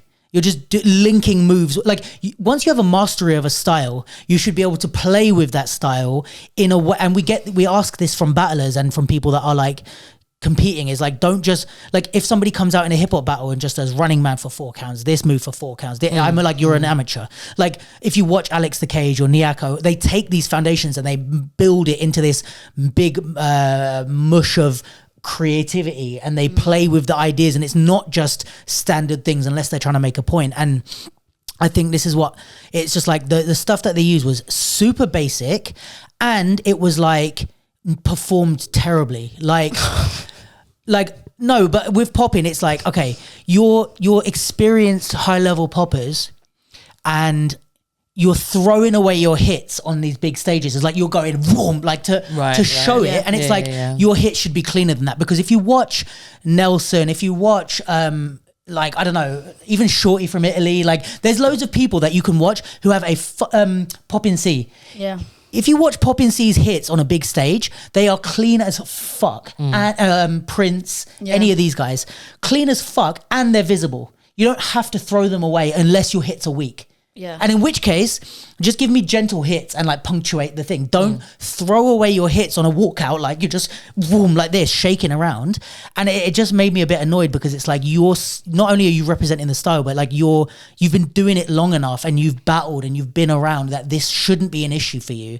So I think it's either in the choreography of it or the performance of it, but something I was like, this popping is not good. The waves are rushed. You're not like basic stuff that I would tell beginners, but like you're not finishing your waves to the end. It's like you're just throwing them and moving on to the next thing. And I'm like, guys, like you're supposed to be elite poppers and you're not showing me that. And so I was really, really let down by that as someone that is like loves popping, even outside the theater stuff. If that was just as a, like, if I'm just focusing on the dance, I'm like, there's no moment in and then just doing like vibration shake stuff. And it's like, that's the best effects you can give me after decades of being a popper. Like, I don't know, like this is all personal opinion, and maybe you disagree with me, and maybe you think it was like people that know more about popping. Maybe you think it was a mastery of popping. Write it in the comments. I think, to be honest, like I think the showcases I've seen at Breakin Convention or other places of AIM showed a way higher level of mastery of popping and choreography of popping than Femme Fatale did. And AIM are a younger crew and younger women in it and have been choreographing together for a less of amount of time. And they, by a country mile, were better in terms of, maybe like you can talk about the theatrical elements or whatever, but in terms of a choreography and a mastery of showcasing popping, I'm putting AIM like 10 places above what I saw from Femme Fatale. Yeah. So I really, that piece upset me a little bit, to be honest with you. But again, the flip side of that is that's where I'm coming at it from. I'm reviewing it in a way of someone that watches a fair amount of theatre and watches a hell of a lot of the styles in themselves. So I'm a bit more of a... expectations are high. Expectations are high. Yeah. Now, all that to say, I think you could position the pieces like this. If you're listening and not watching, I'm moving my hands around. You could position the pieces. Some of them were better, some of them were, depending on your expectations or your feelings and your experiences. I think if you then take all of these pieces and you look up about 7 miles, you see Sons of Wind. Oh my God. I think Sons of Wind. Okay, here's my thoughts, and you guys tell me yours.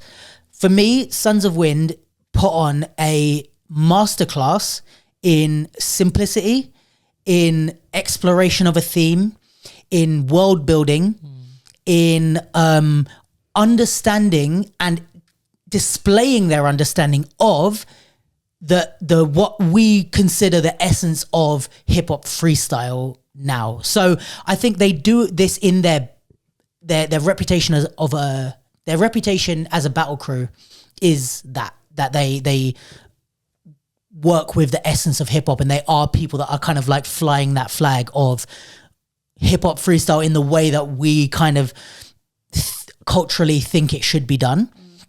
But I think this piece was a masterclass in like building like just the intro alone. I had goosebumps. Like that is, if you like, I wish I could just show you guys the piece. If you see, just the intro was fucking getting me like, oh my God, what's about to happen? And it was like, the thing is, all right, this is what the comparison I'll make. There's a movie called Mid-90s. Have you seen it?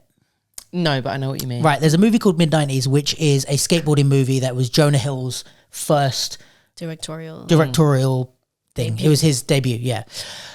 If you ask me what happens in Mid-90s, my answer is kind of nothing. Like what happened, kind of nothing. But it's one of my favorite films I've ever seen.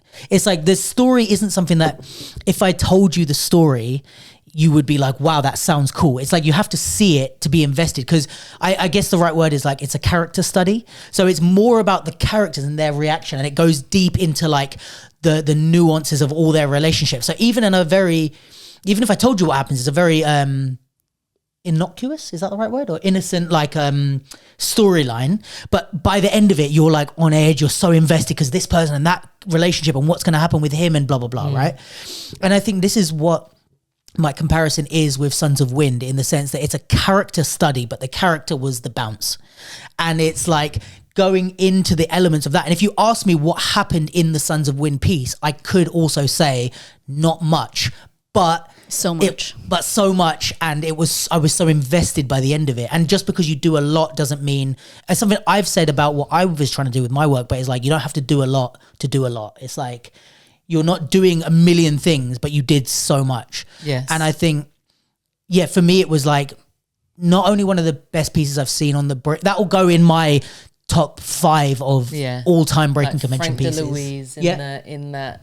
Yeah. I've thought about it so many times since. Yeah. And if that's not a sign of like a fantastic piece, then I don't know what is. Yeah. Like you say from the beginning, like, I think because I'd seen like the lights were really annoying me in some pieces, and then like they zoned the piece in, so it wasn't curtain, but like they cut the stage in half and then had their deck, so they were live mixing on stage and they were all behind the decks, and there's haze, there's like strip lights, so immediately I know where you are, and I am there now, and where are we going? Yeah, and you put me into this, like I could imagine the room it was like in my head. It was like, smell it. Yes, like you didn't have any props, but I could have placed like red cups places, and like big sound system speakers. Like it was, their styling was might not have been styled. They might have just been dressed in their normal clothes, but like they looked fresh as F. Like I'm like Dilla, like that is my leaning with hip hop really. But like the sound was just incredible. But guys, please, if you're listening to this, if someone sends you this, please put out the soundtrack. I wonder if it was even the same both days. No, I think they're live producing. Yeah, but they might have been like live producing, like sometimes they do that where it's like you're live producing. I've got a feeling that because they would have had cues. I've got a feeling they were physical ones from watching the piece more so than audio ones. But please put out just a mixtape of those tracks. Please finish them and put out like a 10-thing EP and name it the name of the piece or whatever. Please put it out. We need it in this time. Give it to all the battle DJs. So inspired by, in a similar way with Cycles, I guess, in just like this is what we do and we're elevating it. Just like their commitment to the idea / like vibe sounds so rudimentary and like undermining, but it was just a big, fat, dense, rich, give me more, yes please, a little long because I was standing, but could have watched it for hours if I was sitting, fucking vibe, big vibe, like, like I can see how not in different hands that would have been a workshop session and it would have ended up being 2 minutes of the piece, because the level of trust you have to have in like your language and your movers to be like, this is going to sustain this entire set. Like it's not brave because it should be normal, but it's not normal. And so it just felt like a really rebellious act to be like, not even we're going to throw down, because it didn't have that virtuosity to it either. Like there wasn't a power move inside. No. Like there wasn't anything like I mean, they were incredible dancers, but it wasn't about displaying anything that a normal person couldn't do. Yeah. It was just really high level, like flocking, but not in a rudimentary, like it was really simple, but also really complex. And I was just a humongous fan. And then I looked into them, and apart from a couple of the individuals, it's like, oh, your following isn't even major. Like, why doesn't everybody know who you are? And it's like, okay, after this, maybe they freaking will, because it was... I don't know that they've done a lot of theatre. They're known, like Odilon, Lumi, I forget who else is in it, but there's some like heavy battle heads in there who people do know, like who are big people. But as a crew, I think I only knew them because of that. Like it's like Lumi, Sons of Wind, or blah blah. Like when they enter battles, I didn't know that they did stuff like this. I saw that they performed a showcase at Summer Dance, and I don't. They did that piece. One, yes, I think that's how Johnsy saw it. Yeah. There was stuff in Cycles that I recognised, and in the Sons of Wind set that I've seen like a Hofesh do, or you know, just that like pack mentality skank thing, and I felt really proud, misplaced pride, because I do not know anyone in Sons of Wind, but just like a reclamation of that. Like that's a cultural thing.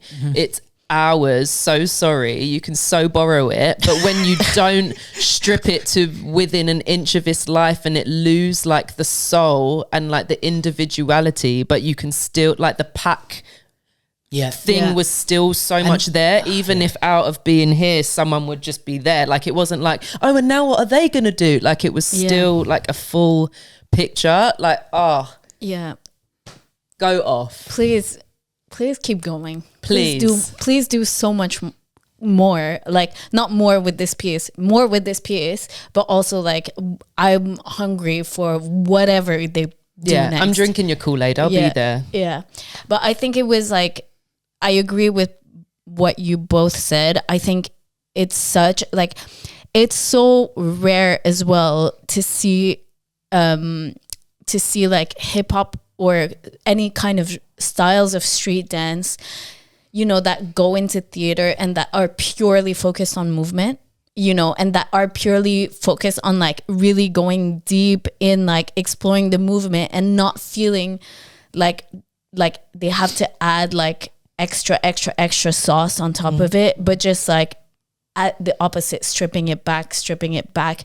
And it's like, I think even in terms of like timing and making things like last so long that by the time it like goes into the next section, you like want it to happen so much. I was saying this about the solos when we drove back, like that the when they had their solo moments at the end, I was like, it was like a sweet release of like, thank the fuck. Whereas like, I feel like sometimes you just throw in solos at me, it feels like to fill time. That was like, you've built this up to a point that like now what you're playing with, I can see that it's everything before it. And I think the solos were like, just the icing on the top of the cake at the end. I think also it's like something to be said for like, you know, I think sometimes in theater or in pieces, like things can be a little choppy, you know, like, okay, this section finishes and then we start this new section. Because that's how you choreograph sometimes, like you build it in sections. Yeah, but I feel like this was so like one thing just grows into the next. So it's just like one moment that like keeps growing and growing. It's quite meditative in some ways. And it's like, you know, there's some parts of it that felt almost like not hypnotic, but it's like, you know, I think it takes so much, not like, I don't want to say courage, but it's like doing less is a lot more exposing than doing more. So it's like to just do the same thing over and over and over again and then slowly like then take you somewhere else. It just like really allows us to like latch on to the train that we're all on. The music was amazing. It sounded gorgeous. great. The dancers are just like so together, and you can see that they're like so connected and communicating and together on stage, but also you don't lose the individuality, like you don't lose the personality without it kind of one person overtaking the other, which is also can be difficult in an ensemble work, like a fine balance. Like the staging, the lights, again, it's like we're situated and we're like with you. And I think I was just really, really like blown away for a company that I hadn't heard about in a theater way to be that good and to kind of have also like that level of maturity, like not maturity, but I feel like there's they were just about it, weren't they? Yeah. But they do the same thing in the battle scene. That effect that they're having, I think they have that same effect in the battle scene, I would say. Yeah, I mean, I've seen them, like videos on battles, but also it's like I feel like there's so many people that because they do well in battles, it doesn't necessarily translate the same to the theater. But it goes back to the why. Like that message that they're said, the simplicity, the building, the depth. They're doing that in a battle way, and they're doing it they were able to bring it to the theater way. So, bro, I want so much. Like, I feel like they are such a representation of what hip hop can be in the theater, and that like it belongs in the theater and it has a space also to be in the theater without losing its essence. Its essence. And to become too entertaining. Yeah, and without compromising like the quality and the like very, very essence of it. Only thing we could say in opposition to what we're saying, or that I could say, is that there are probably family people like kids or mums in that audience who didn't enjoy that piece. Sure. Because I think based on that stage, if we're setting our expectations as fun, family friendly, it almost like for us, it was kind of refreshing that it didn't fit on that stage. Do you know what I mean? For me, it was like, oh, thank fucking God, this is amazing. But that's us three being a bit older, a bit more like in the dance theater. Like we like to go and sit down and watch contemporary pieces that most people in the audience would hate, the stuff that we like. Did you say they closed? They closed for us. And do you feel like they would have switched that? Do you think Maybe BC might have done that after Saturday? Potentially. I don't know. Or maybe they just tried two different lineups to see what hit. But I think... Very good choice. Yeah, for me, it was a good choice. Yeah, but I think there's definitely. probably people that were like, this is a boring way to end, especially after you've seen all the exciting stuff. And if you liked all the other pieces, that for that stage, I'm not saying I feel like that. There are people that could feel like, oh, this is a bit slow moving for an ending. But if you appreciate theater and you're in that world, I think it was... If you appreciate art. Yes. Full stop. But yeah, so that would be the only thing, because I think there might be people out there that are like, really? Because I had people, you know, what I love is now that we do the pod and I always review stuff, there's people like guessing what I'm going to, like, what did you think? They're like kind of fishing for the pod before the pod. Or like, oh, I think you're going to like that, but I don't think you're going to like that one. And like, there wasn't a lot of people that said they think I was going to like this piece. Really? Like, yeah, there was a couple of people that were like, I'm not sure what you're going to think of Sons of Wind. Yeah, I'm not sure if you'll like it. But it's like, it's interesting because it's like what people think of what I like, you know. Yeah. But no, I think it was miles. Bro. For me, for our demographic, for what we like, I came out of that going, wow. Whereas other people might have been like, oh, I wanted something more fun to end. You know, like if you think of the way they usually end with like the 2 years ago, they did that big carnival piece, Boy Blue, big spectacular ending. Sure. You could see this and like if you're a family, like a mum who kind of knows dance because her son dances or whatever, you might be like, I don't really get it. But you know what I mean? So I get the other side if you're that type of person. But for us, for people that are like a bit more in deep. Yeah, interesting, because like, and it is just, we can only see things through our lens, but even if you watched 5 minutes of it and then we're just like, I'm done, I'm going to get some jerk chicken. Like, I don't know how you could see the world or what they were trying to do if you didn't think they succeeded and not set it apart. Yes, it definitely was something different. Everything else that was on. Well, then again, there's like always a question of taste. as well. That's what I mean. Of It's like, just because you don't like something doesn't mean it's not good. Yeah, like I've been to like see like contemporary or ballet stuff, and I've been like, I'm bored as fuck. But the dancers are phenomenal. This is a high level piece in the way that it's built. I'm just bored because of my taste. Yes. You know what I mean? Which I can imagine someone feeling about this, even though like even though you'd be wrong. I was sat forward in my seat like this. Were there any like special mentions that we haven't on Breaking Convention? Yeah, like maybe not such deep dives, but like any more. Yeah, I want to special mention Sasha. He definitely, there was some some Jewish people that were pissed in the audience, but that was the point of the piece, I think, is to be controversial. Like audibly. There was one moment where there's the speaking bit where he says, have you ever been to Israel or something like that? And it finishes on that. Someone goes, yes, I have, and it was lovely, like from the back. Oh my goodness. So, but I mean, listen, this is the thing. If we talk about art, it's the point of art is to make people feel something, and whether that's good or bad. Like I commend Sasha before I even talk about the piece.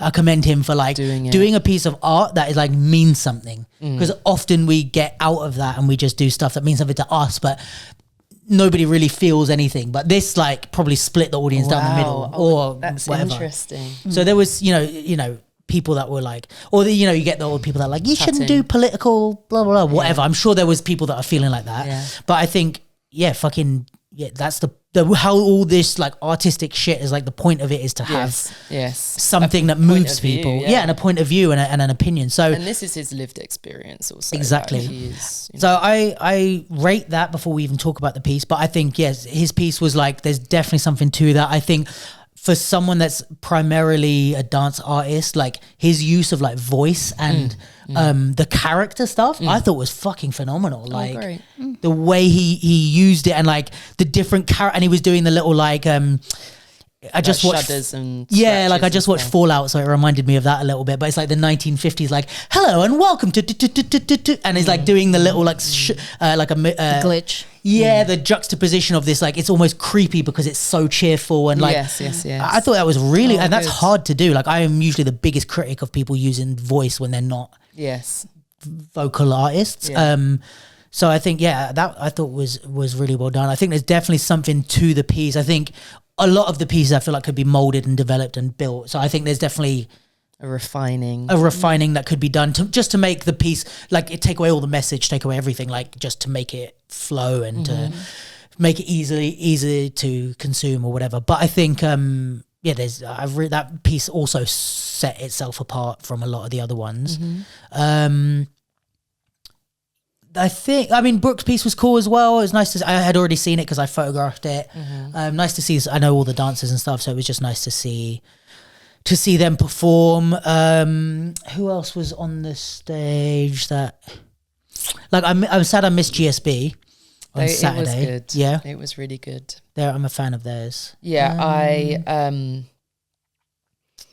I was with them from Tech onwards, and I'm very, very proud of Shaq for the piece that he made, and just not since I can say since the artists, I think I'm allowed to say that he's just really kept his foot on the pedal and is just making and moving. And I think Breaking Convention is a really, like, it's the biggest platform I think the crew have had so far, and he really has made use of it. Choreographically, I felt it was really strong. Messiah and Gary were like Messiah was the guy leading the piece really, and did a really good job in holding that. Taylor is just one of my favourite dancers, honestly. I think he's incredibly good. So yeah, congrats to GSB. They did really well. There was a duet on the Saturday by Create 4, who I think are Dutch. Yeah. I didn't love it. Oh, did they do Sunday too? Yeah. I liked some of the visuals, like some of the pictures that were made. And I think because I had so much of a gripe with the lighting, that just refreshed. As a cohesive picture that I was receiving, I did appreciate that. Fair. There was a soloist that was doing Bruck Up was the style. Oh, Jamal. Yeah. I didn't see his piece, but I've seen him perform and I really like him. I'm sad I missed him as well. He did really well. And John Z let him have the mic after, which was cool because I didn't know that Bruck Up was the style. I really thought he was like turfing on like Lofting or something, which is my ignorance. But he also, I'd seen a clip of him on Insta before because he has Asperger's. Okay. And he he'll train anywhere. Yeah, like he does a lot of outdoor stuff. But have you seen him late? He's got a clip of him late at night and there's like drunk lads like getting up in his grill. But the tune over the top is like Vultures. It's really dark. Like it looks like a piece. Wow. Because they're just like getting like thrusting and being like grim boys while he's just trying to get his dance on. And like, yeah, from what I've seen of him, I really liked it. And there was something like storyboard P-ish about the way that he moved. Like there was a grace to it that I really enjoyed. Yeah. Again, a bit of refining to make it not like a demo. But I did enjoy the style being platformed. So that was nice. For sure. Any other highlights or we covered everything? Yeah, I think that was it for me. Like, I don't know. I just kind of Sons of Wind stole the show so much. She's like, can I add another? Yeah. Like she's blinded about everything else. Yeah. Not afraid to say it. Yeah. I need to pee. Okay, I mean, we're going to wrap now, so. Okay. She's not going to be here goodbye. for it. Yeah. Still need to pee. She's still, okay. Kelly has her announcement. Oh, yeah, true. You have announcements. I do have announcements. By golly wow, do I have a lot of things to Here we go. deliver soon. And by golly wow, am I not a marketing expert By golly wow, in terms of the rollout. So just did not plan to have 3 events in 6 weeks. So we have deep dives under the III umbrella, which is just me hosting other teachers and facilitators in the hopes of creating like intimate spaces but opportunities for deeper learning, because often international teachers, it's like a 90-minute class setup. It's like wall-to-wall people, generally prohibitively expensive as well. So we have Devin Solomon, who I don't believe is from LA but lives there. I first experienced him in 2019, a couple of his classes, and you really only need to encounter good teachers once, I think. And that was my experience with him. It's just like, if I was to never learn from you again, I've received tons. And we've been trying or speaking about it for years to have him here, and he will be here on the 24th and the 25th of May for 3 hours each day, which will be a great thing. And then the weekend after that, we have Erica Sobel returning, who is like my contemporary. I mean, she's my sister first, but she is like contemporary guru. I don't want to say contemporary in an accessible way because it sounds really rudimentary and doesn't quite sum up what she does, but like any awareness of my body and my emotions when I am moving, and an insane ear for musicality comes from this lady. And on the 1st and 2nd of June for 4 hours a day, we will have her. And then III is going to Brighton, baby. We will be at Southeast Dance from the 17th to the 21st of June. I said on Insta it was the first one out of London. That's so a lie because we've done it in Asia, but in context of the UK, it is the first full week outside of the city, which is a really big goal of mine to get out. I think it's part of me moving out of the city, but also with the sense of community that I have in Brighton from my work there with Project Female. It's just like, I know that people will come here for what I'm offering, and that is a delightful thing, but I do want to be able to take my offerings to the people, and to reach those that don't have the means to, or just don't want to be in this city for a week. Like, not everyone wants to be. So yes, we'll be there. It will be what it always is. Joe Monkey Flip will be with us on the Friday, and we will shoot a really cool thing somewhere.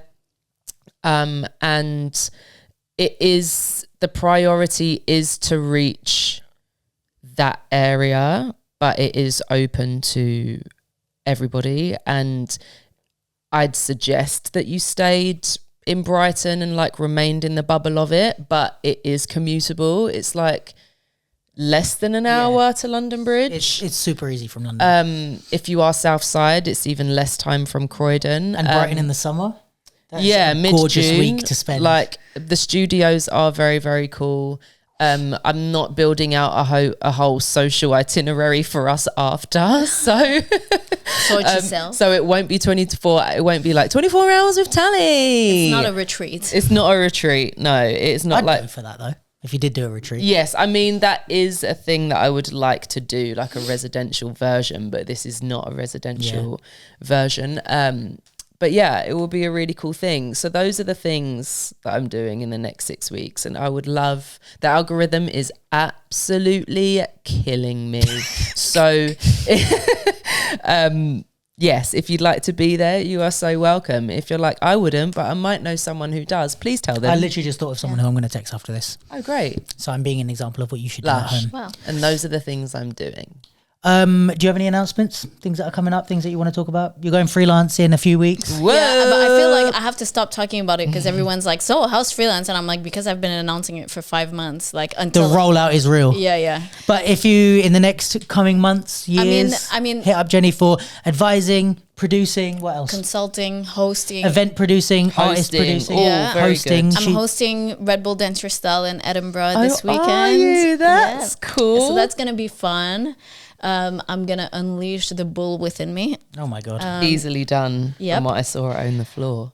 That, and then I'm also super excited about the team is traveling on Sunday, but I'm traveling on Monday to Italy for Max's residency, which we have fundraised for. Thank you so much to everybody that signed up for the workshops and that even donated to the GoFundMe link. Super excited to be working with, like, to meet the dancers he's working with and to kind of start this new creation process and this new like section of my journey as a producer, working with him. And yeah, I mean, we're just going to this like magical place in It does Italy. look gorgeous. It's like a farm to table, pool, sauna, dance studios, place of Delish. dreams. So yeah, I'm super pumped about that. And yeah, that's it. Cool. Only announcements I have are that we have YouTube memberships open now. After this, it'll probably be me giving you some lowdown on some other shit that is it's only for the members. It's only for the members. You can't be involved. Only for the loyal listeners. So check out the loyal listeners tier where there's going to be, we spoke about it last week, I spoke about it last week, but there's going to be, for every pod that we do, there's an extra pod. So if you're enjoying this and you want to hear more of me, there will be that there. There will also be like behind the scenes content, tutorials, like all sorts of stuff that we're going to like build out as we go. We're just also open to suggestions. So write comments if there's things that you want, if you want to learn from people, if you want to like for me to talk about certain things, whatever, we can do that behind the scenes where they can't get to us. I don't know who they are, but they can't get to us. And also, haven't fully announced it, but if you're still listening, this is for you. We have Instagram subscriptions, which are going to kind of work in the same way, that it's going to be more specific content. It's going to be more on the go stuff, maybe topics that I'm going to talk about that we won't save for the pod, maybe like tutorials, maybe little bits and pieces of content that you might not get from an event. Like if I'm not there officially, maybe I'll, capture some content. There's a lot that we can build out, but also both of these things, the YouTube memberships and the Instagram subscriptions, you can also just sign up just to support us. Yeah. So it's that would like be great. how much a month? The YouTube memberships are either $4.99 for the loyal listeners tier or $1.99 for just to support us. And then Instagram is, I want to say $2 250. I should know. It's like less than a coffee. Yeah, because the thing is also these prices are affected because they both take 30%. So I have to factor that in. Otherwise, they'd be way cheaper for you guys. But yeah, so we're just trying to basically have a self-sustainable model and build what that looks like. There's a lot we were speaking about, but there's a lot of work to do on what that looks like and how we arrange everything. But just the idea is they're open now to support us as and when you can, and then we will also build up what the offering is as we go. And not only try and find a way to make the capsule self-sustainable through our audience without having to rely on other people to hire us, but also to give you guys all the different types of content that you want. I think that's pretty much it. Yeah. Yes. Cool. Well, guys, I love you. If you're a loyal listener, I'll catch you on the Loyal Listeners episode, which is coming the same day this is. Also, we might put this up like a day early for the loyal listeners or something like that, just so they can hear it before everyone else. What else? I don't think there's anything else coming up, but tell a friend about the capsule if you love us. Nike sessions, May 24th and June 28th.